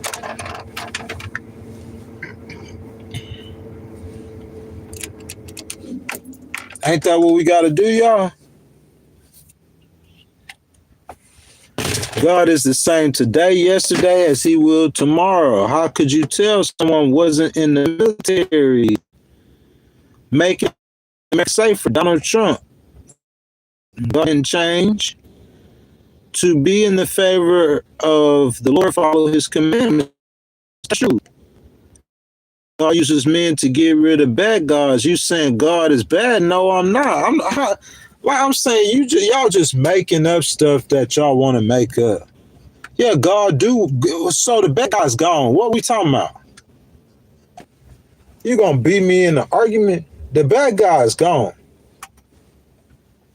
What we talking about? You can't get rid of every bad guy in the world. See, I'm not making fun of you. I'm just arguing. I'm gonna get rid of all the bad guys in the world. I'm gonna put my Superman cape on. You can't get rid of all the bad guys in the world, bro. Let's be real. Get out of fantasy land. Get into reality. The Alatar, he's dead. He been dead. But you still there. It's like Mission Creep. We got to free. So when you go to free the Strait of Hormuz, Iran's not going to be good with that. They feel like you got the leg up or they lost the advantage in their objectives for their terror war. So it's going to be another problem going to come up. And you're going to have to deal with that problem, and it'll be another problem come up, and you'll be there 20 years. After 12, 15 years, you're going to be talking about a surge. That's how it happened.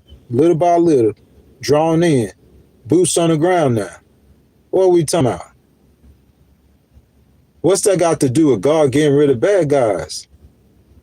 It's a lot of bad guys in the world to get rid of. You can't get rid of them all. Let's be real. You got rid of one. You got rid of a bunch of them. You dropped 5,000 bombs. Israel killed their whole leadership almost. So now you got another bad guy. And you kill him, they say he maimed and wounded. So he can't even come out in public and speak. You kill him, guess what's going to happen? You're going to get another bad guy come up from somewhere. You can't get rid of them all. You got to get into reality. As far as God said to follow his commandments, he told us all to do that. That's including you too, sir. I promise you. If I got a pen and a pencil and follow every Christian around, I promise you I'll get 10 sins out of you a day. I'm talking about the most righteous of you. I guarantee, because the most righteous ones are the ones that's usually the most wicked. The ones playing righteous, because the devil, he's spiritual like that. Remember, he took Jesus to the top of the mountain. He promised he'd give, he would quote scriptures and everything. The ones who always condemning people, the Bible said the devil is accuser of the brethren. So I'm saying, for you without sin cast the first stone, talking about God said to follow his commandments. He did that, so let me follow you around and critique you. The difference is you just a critiquer. I'm not critiquing you because I ain't got time for that, because I already know. You ain't nothing either. God already said it. God said there's none righteous, no, not one, so you not righteous either. What we talking about? You sin too. You tell lies. You got a bad attitude. You do stuff too. What we talking about? You just do different stuff than me. So what we talking about?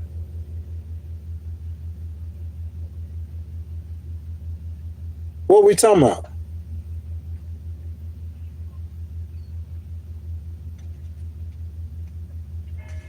It's that liberalism is gone. You can't get rid of liberalism. You cannot get rid of ideologies, bro. That's the problem. You can't get rid of with a bullet. If you get rid of it, it ain't gonna be with a bullet and a gun. That's what I'm saying. If you able to cure the world of an ideology that you feel is bad or wrong, you won't cure it with a bullet or a gun. That's my only point. You said the Bible said who is already bad. I mean, God gave us commandments, rules, and laws. Follow his commandments, rules, and laws. That's what I do. People accusing me of doing stuff that's not even in the Bible. It's crazy. They got their own perspective, a version or their thoughts of Christianity. It's not even in the Bible, but they done made it a scripture. They done made it a sin. And it's not even in the Bible. It's unbelievable. That's the world that Ted Cruz, Senator Cruz, as far as that goes. I like you, man, for real. But you out of bounds about Tucker. He ain't got nothing. If you don't like the man personally, that's different. I understand that.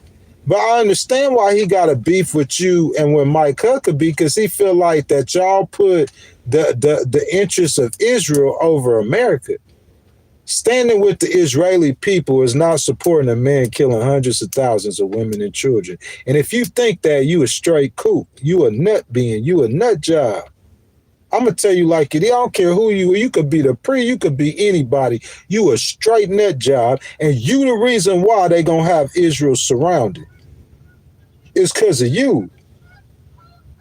You can't kill hundreds of thousands of nobody. How are you any different than Adolf Hitler, who are different? You ain't no different than the Muslims or the Chinese or the Russians. You cannot stop killing people like that. You ain't no different. That's all he's saying. And for somebody to bring that truth to you, to say that he ain't a Christian or he anti-Israel, then I know you a straight loony bin. You Looney Tunes. That's Looney Tunes. Who's supposed to support killing hundreds? You think, and I got a brother, my little brother, he go out there, he start popping people. What I'm supposed to go tell my brother? I am my brother's keeper, right? Oh, that boy Ghost getting deep on y'all. Senator Cruz ain't never thought like this. I am my brother's keeper. I see Cain out there. He doing the wrong thing. He ain't. So what I'm supposed to say? Cain, you know you ain't supposed to be killing hundreds of thousands of Muslims. What I'm supposed to say? Cain, you killing hundreds of thousands of Muslims. You know that ain't right, right? I'm my brother's keeper. I see my brother out there popping fools in Houston. I'm going to go talk to my little brothers. Tell him, man, come on, man. You can't be killing people like, you know murder wrong, right? Can't kill hundreds of thousands of women and children, bro. That's making the people of Israel unsafe. You put Israel in the crosshairs. That's all I'm saying.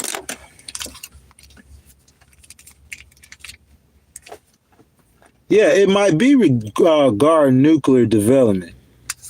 It could be as deep as they want. I ain't looking that deep into it. All I'm saying is they accuse Bibi of committing a genocide. I never addressed it. I hear Senator Cruz out here getting on Tucker. Tucker ain't, bro. I be watching Tucker stuff, bro. Right, real talk. Tucker ain't no anti-Israel. I listen to him. He ain't against Israel. He's not against the Israelis. I listen to him all the time. Just like Charlie Kirk. Charlie Kirk talk more about Jesus than you do, Ted Cruz.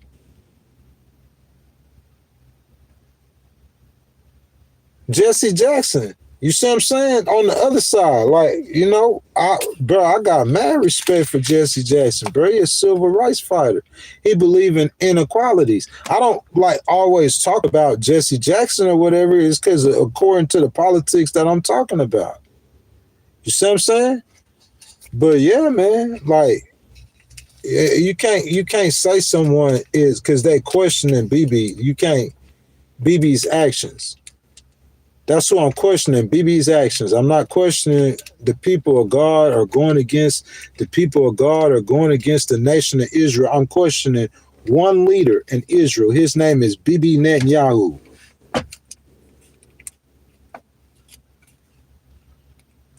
Yeah, that's what I'm saying. And they put God's name in all this stuff. That's true, though. They do. And I'm just commentating on it like I commentate on everything else.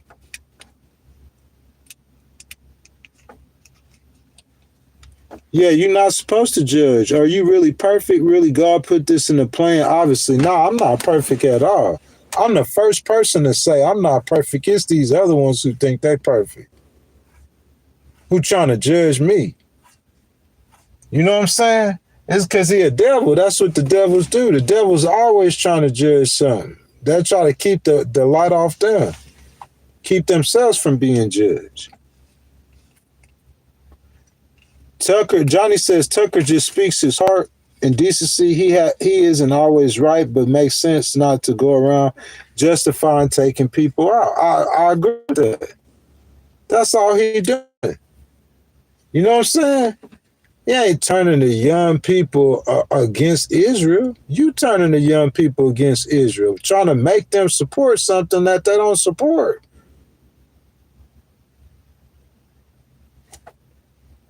That propaganda machine, like you the Germans back in the day or something. Adolf Hitler. You trying to make them support you killing hundreds of thousands of women and children. And if you don't support this, then you are anti. Nah, boy, you an idiot smoking fentanyl. That's how I'm going to talk to you. You ain't going to tell me what I am. You're not going to define me. You try to define me, I'm telling you, if I know your name personally, boy, I call your name, I get on your head. I don't care. You could be kidding me. You ever come at me sideways, boy, I'm going to get on your head publicly. That's how I get down. The realness. The realness. Guys, we at an hour and 58 minutes, so that's 2 hours. Y'all know what time it is, man. I appreciate the donation, y'all. We trying to get them donations up. We need to get them donations up, guys. We having a great conversation. I gave y'all 2 hours of my time on a Saturday. So, guys, I need those donations. If you guys want to donate to the channel, hit that button with the $sign in it. And, guys, we'll keep streaming. Until then, guys, y'all enjoy the views. You know what I'm saying? I'm out here in Hudson Valley, in the Hudson Valley, in the New York City Metro. It's real windy out here. But at this time, y'all usually set up like this. Let y'all get the view. Like try to bring y'all to the park with me. You know what I'm saying? You guys, y'all keep the comments going. Hit the button with the $sign in it, man. Your donations are much appreciated. Try to get it to where it ain't gonna blow off on y'all, man. You know what I'm saying?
Man, it's so gorgeous out here, y'all. I promise y'all it is. You know what I'm saying? All the way down into Manhattan, man. You know what I'm saying? It's beautiful. It feels good, man. I'm telling you, in the summertime, it'll be so beautiful out here. I've been on this journey, man. I left July 15th. You know what I'm saying? That's why I'm in the car. July 15th. You know what I'm saying? I had to leave the city that I was in because they're going to retaliate on me because I sued them. You know what I'm saying? I sued them. I know they probably ain't too happy about that lawsuit, but that's just what it is. That's what it had to be, man. That's what I do with my business, everything. That's another conversation. You know what I'm saying? But the 7 months, 8 months I've been gone, I've been up here for what, 4 months? I've been in New York for about 5 months, I imagine. For a minute, man, you know what I'm saying? And I could say, man, like, really, like, you know, I don't regret the decision to come here or anything, man, you know what I'm saying? Just doing what I do, man, just executing the law, enforcing the law, just living my life, man, enjoying my life, the life that God gave me, you know? But, I mean, we could get back talking about what's going on with Tucker and Senator Cruz. Like, you know what I'm saying? I see what Senator Cruz saying, supporting the nation of Israel, but, you know, I'll be listening to their content and they be getting, you know what I'm saying? I know you got to deliver content, have long interviews and stuff, but I'm going to just get straight to it. You know what I'm saying? I know Tucker said it, but I'm going to just say it in different ways. And, you know, I wouldn't try to be disrespectful. But, you know, I just say what it is. And to me, what it is, man, like, there's no way in the world that I ever support anybody killing women and children. You see what I'm saying? You're talking about hundreds of thousands. That's what they got on you, BB. BB is in the international court. They say BB is a criminal. Kill hundreds of thousands of women and children.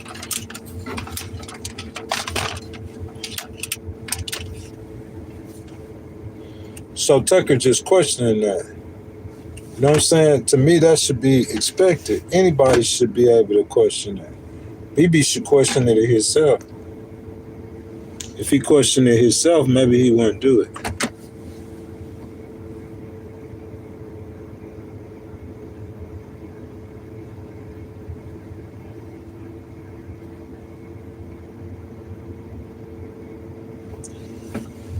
Lauren, it says they don't say they are perfect. I still love Tucker, not against Israel. So if you think Iran got a nuclear weapon, who exactly you think that would destroy it? But no one's for Iran getting a nuclear weapon. No one's supporting that. I'm saying I don't understand what you're saying. Like, President Trump hit him already. I ain't hear Tucker say nothing about that negatively. And really, he said, he called up there talking to somebody. He said, like on day number 3 or day number 4, he was going to go up there, talk to President Trump, say day 5, like, just say, you know what I'm saying? We won. And I know President Trump saying we win it. You see what I'm saying? But I'm saying, like, you still fight. You sending Marines, 5, how many thousand, 10,000? I don't know how many thousand. Don't quote me. I might be wrong, but he's sending Marines. Boots on the ground. You need boots to take that straight. And I'm saying, if I was Iran, that was going to be the most dangerous mission that you going to do in this war.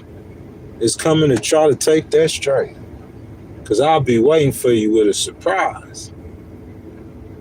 I know they got science and intelligence, but Iran does too, in their own country. You see what I'm saying? If you got a kamikaze drone that'll come destroy it, kill somebody, you got drones that could do surveillance as well in your own country.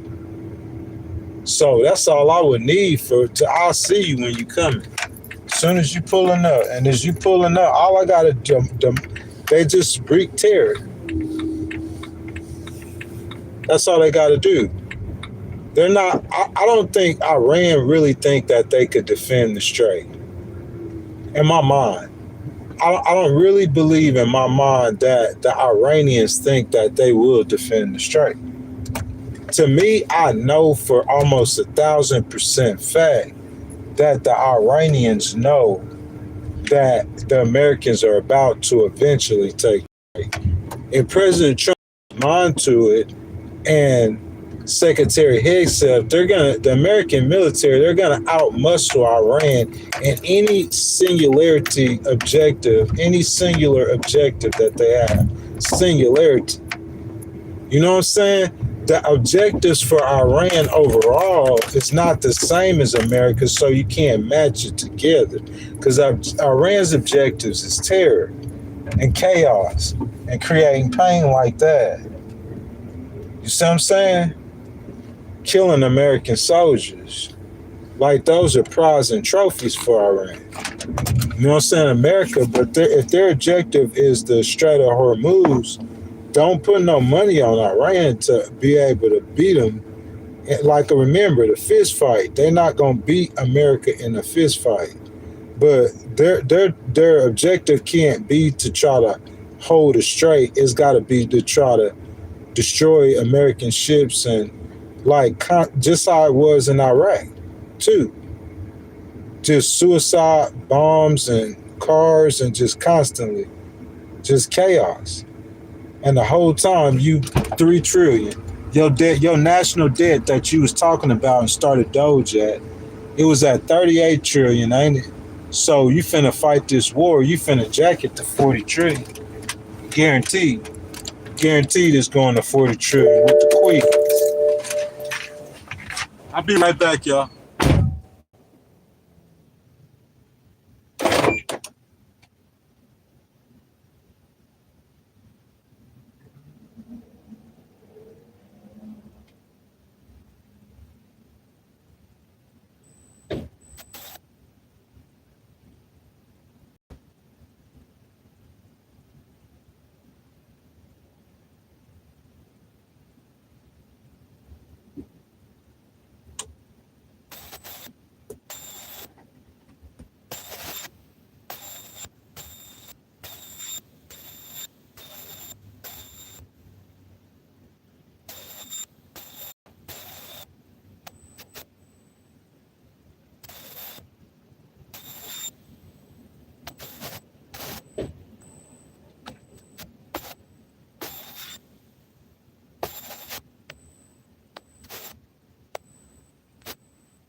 What's up, Florida? Man, listen, you from Florida. I bet you I've been in more places, more cities in Florida than you. I bet you I stayed in more, but I stayed in 15 cities minimum in Florida. Minimum. 15 cities minimum in Florida, boy. I could call the cities I stayed in, boy. You feel me? Somebody said he been a rat. It's hot as out there. Devin says, yeah, one American life is like a million of those are sacred to lose one. Bruh, I'm saying, because they know they can't win the fight. You got to understand that. They know they can't win the fight. In the American public's opinion, or in anybody's opinion, it's like, what really do we have to do with this conflict? We're not in danger. It's not our war. It's Israel's war. And Senator Cruz get mad when you say that. And all those kooks. The kooks get mad when you say that. Because it's facts. They want you to, like, you know what I'm saying, speak in some language that, you know what I'm saying, the devil did to Eve. Like manipulation. But they call it manipulation for God. God, the word God and manipulation do not go together at all. God, what does he's God. He ain't pulling no tricks or running no games on you.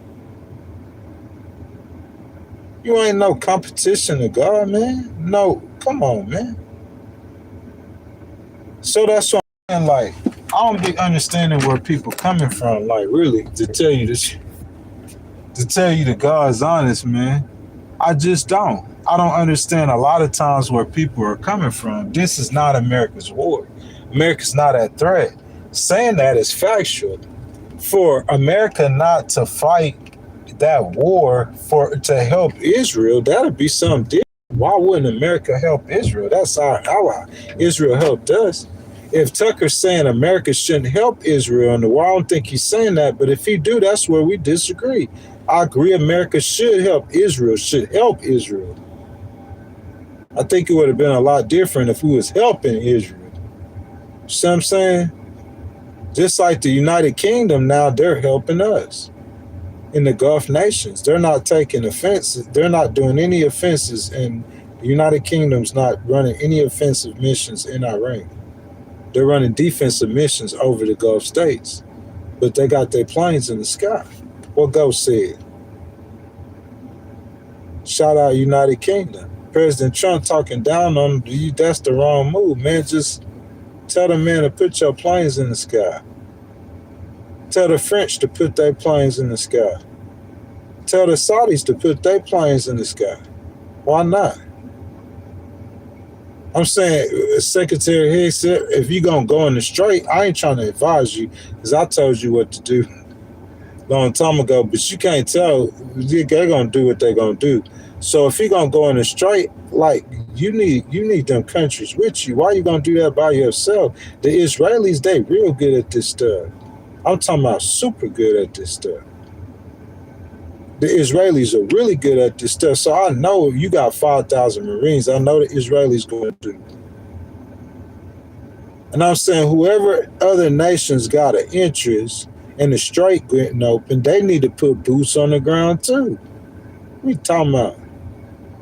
If you can't get them to do that, you ain't as good as you think you are. Y'all relationships ain't as good as you think. Ronald Reagan could pull that off. Bill Clinton could pull it off, bro. The art of the deal. Come on, President Trump. You gotta get other people to put in, because you spending all that money and you just, man, if that was Ghost, the United Kingdom and France would have went over there and bombed. Oh my mama, that boy got skills like that though. You feel me? You feel me? You feel? You better thank God that I got a disability, because if I didn't, I'd be a mother. I promise I would, boy. I'm telling you. I have France and the United Kingdom over there leading that. Cause I go to y'all. You said that was a terrorist organization. What? Hey, listen. How much it costs? Because you saying you finna spend 11 billion 14 days and then you losing how many? 13 plus counting American lives. And you finna go in the straight, put boots on the ground, oil, everything, stock market. Look, bro, you lost trillions of dollars in the stock market and world. And it dropped over bro, I'm talking about bleeding.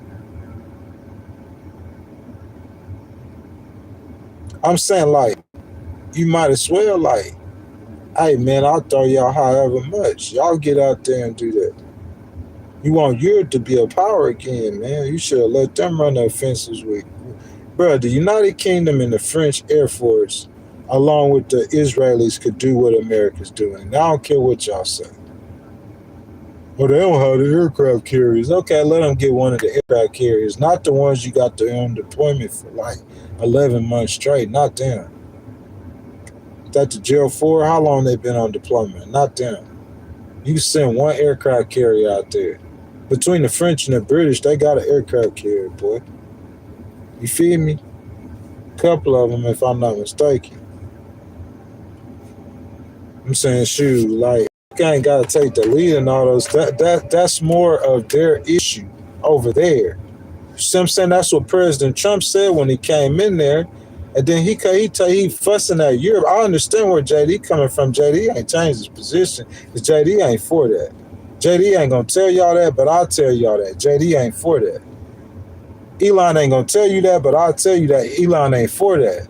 Because I listen, where Tucker coming from and where Candace coming from and where Nick Fuentes coming from and where Charlie coming from, and Megyn Kelly will be the last one you would put in this list, because she more over there than anything else. But that war, and Marjorie Taylor Greene, that's America first.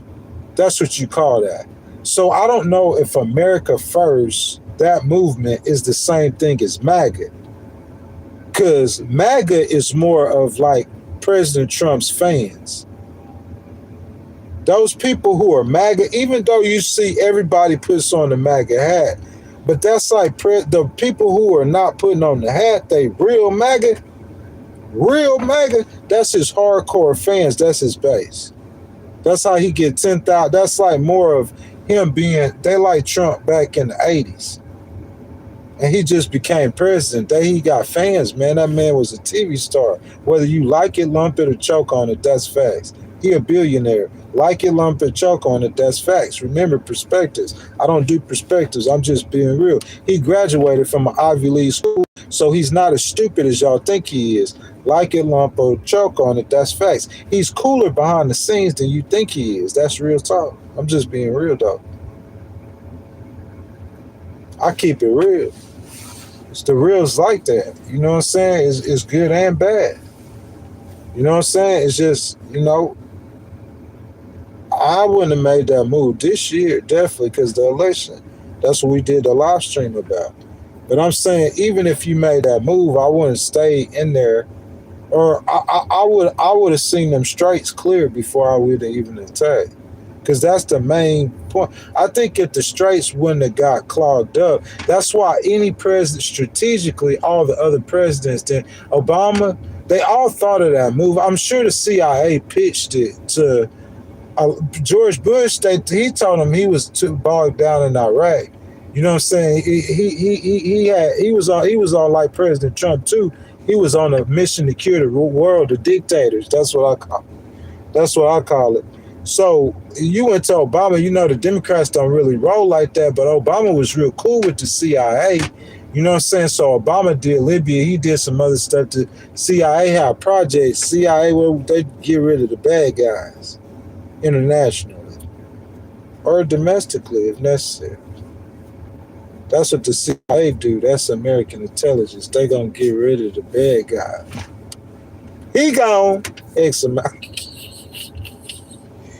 Death to America. He gone.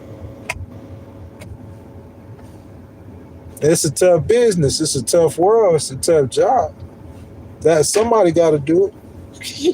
It couldn't be Ghost though. You know what I'm saying? Cause like my heart too soft. Like, you know what I'm saying? But like some people got to kill somebody to make sure that you don't get killed. Sometimes it work like that. So you know what I'm saying? But I'm just saying because he helped the Iranian people. You know what I'm saying? But I don't know. Number one, I wouldn't be spending all that money and our resources. That'll be a NATO, multinational, something. I would have ran some game. His diplomacy skills, like they need to get Ghostwriter on his team to do some diplomacy. He need to up his game on that diplomacy. And then number two, I wouldn't BB kill all them women and kids, bro. I listen. I know President Trump kind of old, you know what I'm saying? He got like health conditions. That's the problem. But if I was JD, like I'd call a meeting with BB, you know what I'm saying? And I'd give me a couple of Navy SEALs in there, you know what I'm saying? And we'll tell BB try to keep most of his security detail outside. And I'll grab BB, bro. Okay, y'all laughing. It's funny as I don't know what. I grab BB. I throw BB up against that wall, bro, and I grab him by his neck and I say, listen here, BB. I'm going to tell you one time, and I'm going to tell you one time. Can you see J.D. Vance with his sleeve rolled up just like this on his jacket? You know, the white sleeve, he done took the jacket off, you know what I'm saying? He got the towel on. He got BB by the neck up against the wall. I'm going to tell you like this, BB. BB need to get some act right. Who agree with that in the stream? Y'all show me some love if y'all agree with that. BB needs some act right. That's what it is, man. I'm looking for my hearts, man. BB needs some act right. That's just how I feel.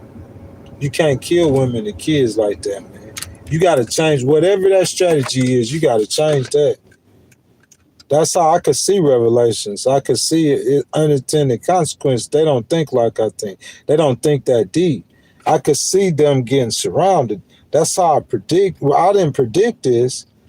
You know what I'm saying? But right after I did that live stream, make that call, I'm saying he went and spoke at the United Nations. I didn't predict it. I didn't even watch the speech. I just seen it on the news. All the nations of the world getting up and walking out while he talking. Protesting. They don't want to hear nothing you got to say, BB. That's what I'm saying. They didn't say you're a war criminal and you... I'm saying, so when the next president come in and he not standing with you like that, they going to try to cream carp you. If Iran ever get back up good, and I'm talking about they got a lot. They live in a neighborhood really that it seemed like Israel should have got some land. Like that's the land God promised him though, so that's why they gonna fight for it. Because I'm saying Israel, like, they should be over there with the other white people, like in Italy. I know Israel, they look, you could take a Muslim and a Jew and sit them right next to each other. Sometimes you don't even know which one is which. But I'm saying most of the time, them Jewish girls are gorgeous. They be gorgeous. I love the Jewish people. I ain't never been to the nation of Israel, but I want to go, bro. I'll put on the Star of David. Bro, you crazy. King David, boy, you done lost your mind. I represent Israel better than BB would. That's what you dealing with, Senator Cruz. I represent the nation of Israel better than you. What? Listen, I never say I was tougher than BB. Because fist to fist, he an old man. You see what I'm saying? But like what he did in the life he lived, and for how he lived it, and for why he did it, you know what I'm saying? Like as a warrior and a soldier, he go down in the history books for the nation of Israel. He a tough. And I ain't just like, that's why I ain't gonna be no president. I don't want no decisions like that. I'll pop a nigga if he run up on me though. That's different. Then you talking about other people's life. I ain't gonna have no blood on my hands. I stand before. I don't want that. I ain't got kids. Well, I want that on me now. I'll be whispering in the president's ear. Let him make his own decision. Make the decision. I'm gonna tell him the right thing to do. You know what the right thing to do, BB? Let's go home. Put the gun down. That's the right thing to do. Everybody put the guns down. If ghosts come in the room, that's the first thing. If I was the president of the United States, the first thing I would say is everybody put the guns down. Everybody. And we're going to start with putting ours down as a gesture. I know President Trump was president, but we got an interim in here. His name Ghost Rider. So this is how I'm going to start off. You told Putin to come to Alaska. How about this? I'll bring the Iranians to Hawaii. Ghost Rider. And I wouldn't go meet with him. I'll send JD out there. Let JD go meet with him. In Hawaii. Let's JD and Marco. Don't send Pete out there. Pete been destroying them. Don't send Pete out there. JD and Marco. Send JD and Marco out there to Hawaii to meet with the Iranians and give them a state visit. That's how Ghost would do it. I'll bring the Iranians, Qataris, I'll bring them all together. You got them in a position to where you negotiate. I think that'll be strictly for your benefit with the next time, if they will even talk to you. You got to extend that jail. You got it. But I'm saying, I don't know. I ain't the president. I ain't telling them that. You know what I'm saying? They want to be projecting strength like they Superman, go snatching everything. But I'm saying the Strait of Hormuz, the only way Iran could get any victory in this is just how much terror and pain. And like somebody said, Americans they could kill, or boats they could blow up, or, you know what I'm saying, mines that they laid or whatever. That's the only way they could get a win. If America say they're going to take the Strait, you give them some time, what America going to do? They're going to take the Strait, period. Iran can't beat them face to face. Once America changed the whatever military objective America lays in Iran, they will accomplish. That's what's scary. That's how you end up in a 20-year war. Because you got objectives and they got objectives. And in Iraq, at times, regardless of America's strength and power in Iraq and Afghanistan, at times it looked like America was losing the war. That's just how terror works. Because y'all remember the definition. You see what I'm saying? They strike fear. You know what I'm saying? Their small victories are so ginormous. Casualties. To drive your country in debt. President Trump stay over there long enough, the American debt. Because you got to think about it. He got to give all that tariff money back. Think the reversal. If you had 180 billion in tariff money, you got to get that back. You minus 180 billion, and then you finna spend 180 billion in the war that you don't got. So now that's $360 billion reversal in a matter of months. And that's just on the tariffs. You had Gulf nations saying that they want to withdraw their donations. Or not donations, but their investments. Gulf nations. That's his homies. I'm saying it's the price of war. That's what you want to do. You want to fight. You want to the cost. Y'all, we had 2.5 hours, man. You know what I'm saying?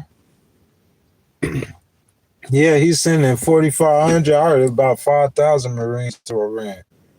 They're gonna take the Strait. Like I said, America's objective. If America focus on taking that Strait, he gonna take the Strait. How bloody or how much it's gonna cost? That's the victory for Iran. If it costs America a lot, it don't matter if America take the Strait, or if it takes them a long time to do it. Since you announced it, like you need to do that yesterday, but you can't rush into it.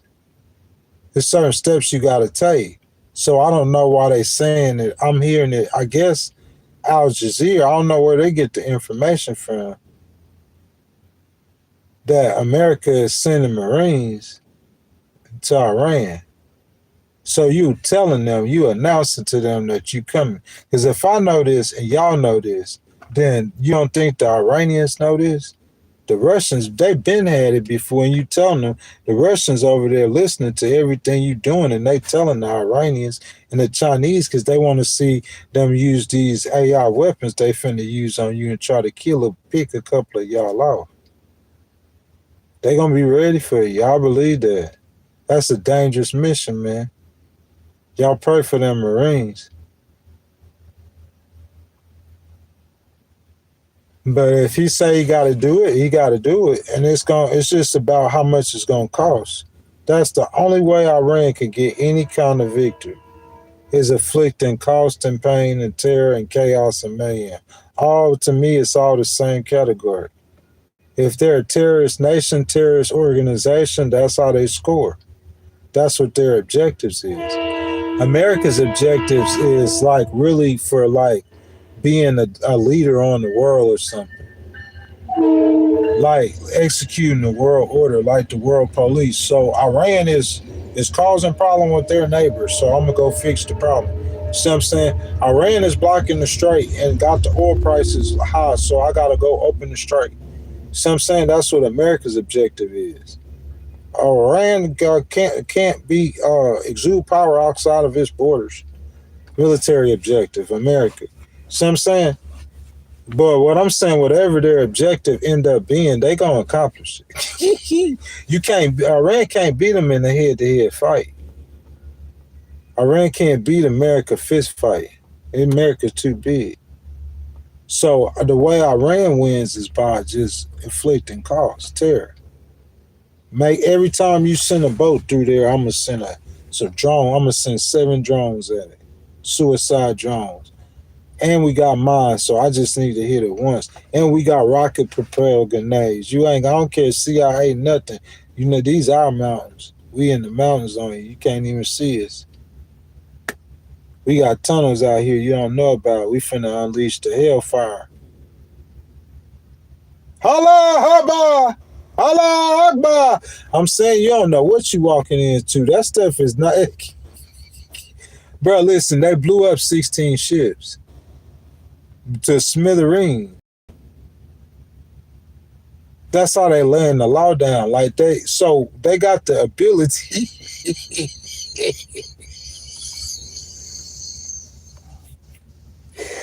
Hey, they got the ability to blow up a ship that comes into that strait. The ability. I said 39 miles. Look, it's different. How's that different? Y'all see how it runs like a snake, and it get real tiny in that strait, and that's where they strong at.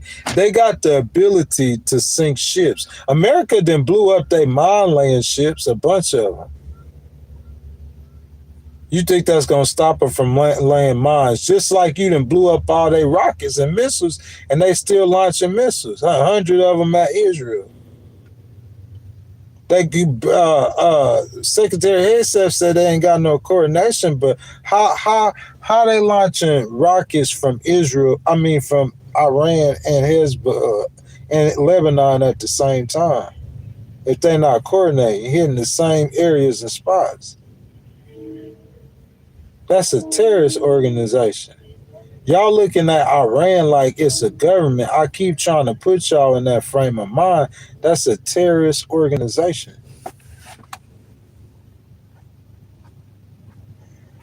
Nah, bruh. 2026, you a troll. You some AI, first of all. And second of all, that is false. That is not me. I'm going to tell you what's me, man. I'm a Christian, man. I believe that Christ is king. Big ghostwriter. I'll tell you again. I said I believe it's Christ is king. I believe Jesus suffered, he bled, and he died on the cross for our sins. I believe the blood that Jesus shed on the cross is the atonement. It's the payment for my lies, for me cheating, for me stealing, for me cussing. That's what people are saying. They keep trying to say, like, my sins has been paid for. They don't understand that. That's why if you're accusing someone that you profess Christ and that know more than most of them talking, most of them, not all of them, then told more people about Jesus than most of them talking, not all of them. They want more people to Jesus than most of them talking, not all of them. But I'm saying, like, if you know somebody like me and you questioning telling me to follow Christ, it's like you don't have the understanding what salvation is. So if you did, you wouldn't be talking like that to somebody like me. It's a relationship, first of all. And second of all, if once you've been washed in the blood, you cannot sin. They don't understand. He don't understand that. He don't get that. You cannot sin. If somebody really got saved, they cannot sin. Can you understand that? To me, it's easier than understanding this Adidas on my shirt. I should have sold a product when I did this live stream for this Adidas shirt. I might would have got one of y'all to buy one. Made a couple of pennies. You know what I'm saying? It's as clear as this Adidas on my shirt. If you cannot sin once you accept Jesus as your Savior. Because he died one time. You accepted it one time. And once you accepted it, it washes away any sin that you're going to do. There's a person talking, running your mouth. You sin every day, I promise you. Let me come hang out with you. Where my pen and my paper at? You got your critique pen. Let me get my critique pen out on you. He who is without sin cast the first stone. So you didn't cast a stone. See, in the Bible, when Jesus told that, they put the stones down and turned around and walked off. But you out here casting stones, so I'm finna cast them at you. Let me go follow you with my critique pen, since you perfect. Judge not, and you shall not be judged. You out here judging. So let me come judge you. Where you at? Where you live at? What's your address? So I could come do some private eye investigations on you. But see, I ain't got time for that nonsense. I ain't gonna come investigate you. God got your number. He got the record. That's what you don't understand. Christ is king. You ain't nothing. You just like me. You're gonna be standing in the same You're going to be standing in the same. I hope you Christian. Because you're going to answer for your sin. God, Christ is king. You ain't the king.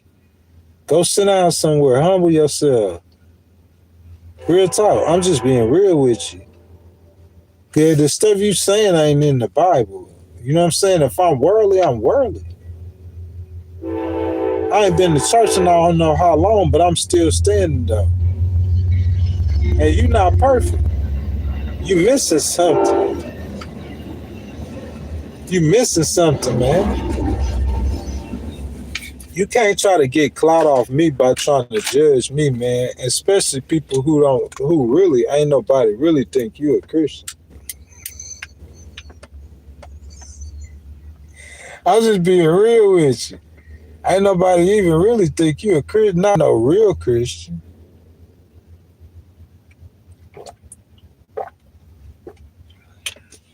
Not no real Christian.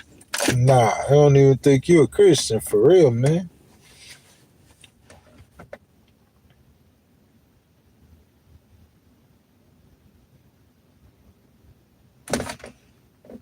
All love, man. For real.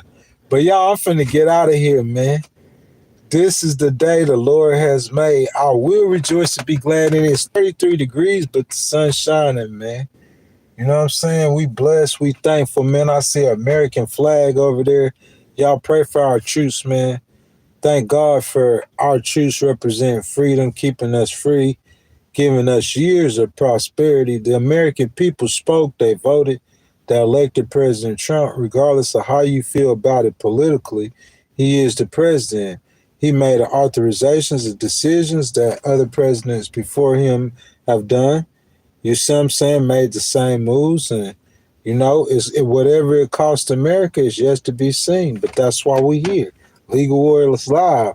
I will bring you all the great news, facts, and analysis as I can. I thank you guys for showing up. And as I say, I appreciate it. I love you guys too.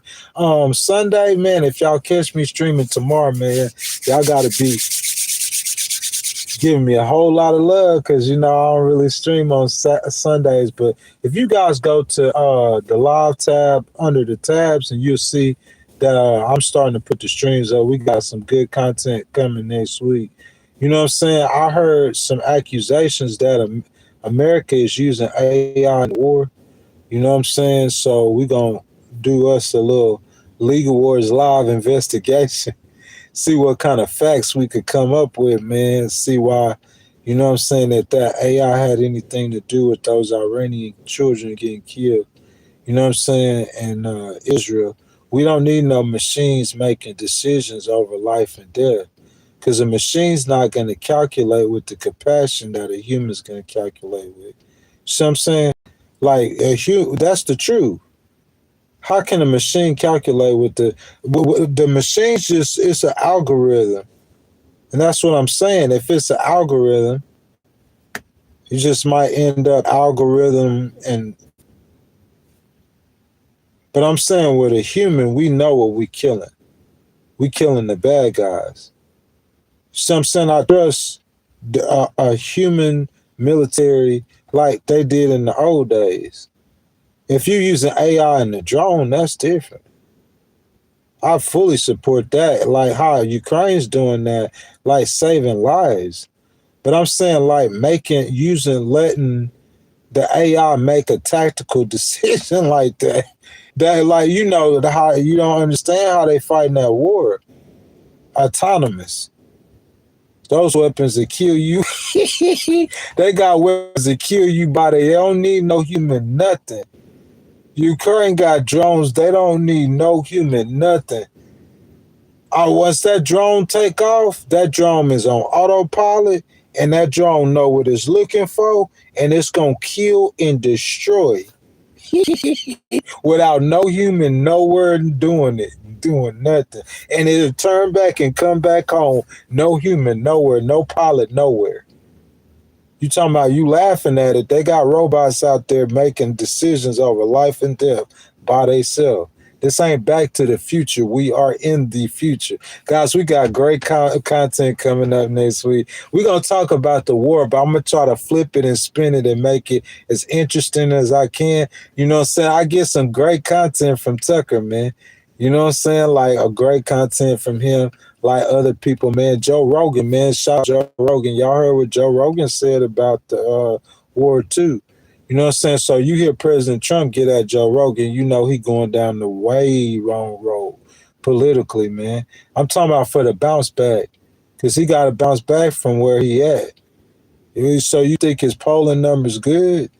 You see what I'm saying? You the one to laugh at. If you think his polling number good for real. Because I said, like, with the people, like, he lost all of MAGA. The only one he got left is Ben Shapiro. I'm talking about the podcasters. Alex Jones, gone. Candace Owens, I played it on the live stream, gone. Tucker Carlson, he's still like president, but as far as this war, gone. Nick Fuentes, the war, go put a mic in his phone, gone. Megyn Kelly, the war, gone. Hey, that's 10 million viewers. Per nightly viewers, that's at least 6 to 7 million nightly viewers. 6 to 7 million. And then if you add Joe Rogan in there, I'm saying that's everybody who talking politics on the internet daily is against the war. So if you get on the internet, he getting his news, he watching like an old man, he's 79. Like he watches CNN and Fox News like on the TV. That's what President Trump. So when CNN or somebody start talking bad about him, he just gonna flip over the Fox. You see what I'm saying? I'm watching everything, but I'm getting it from the internet. So like I'm watching the 10, 15 minutes what CNN putting and posting, what Fox putting and posting, sometimes NBC putting and posting.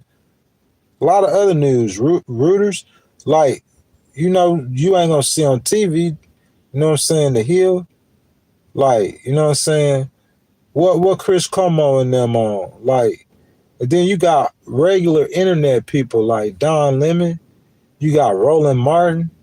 Like, they ain't on TV, bro, but they on the internet. But like, they like authorities almost on politics, man. You know what I'm saying? Like, as far as like, I'm saying they hate on Don Lemon, bro. Like, he ain't got no kind of numbers like Candace and them. Like, you see what I'm saying? But he got a following, bro, and people listen to him, and they got a level of respect for him. You know what I'm saying? But yeah, man, like, I'll be on the internet, man. That's where it's at, man. You know what I'm saying? YouTube is where everybody got to go through YouTube. You know how much money Google make a day?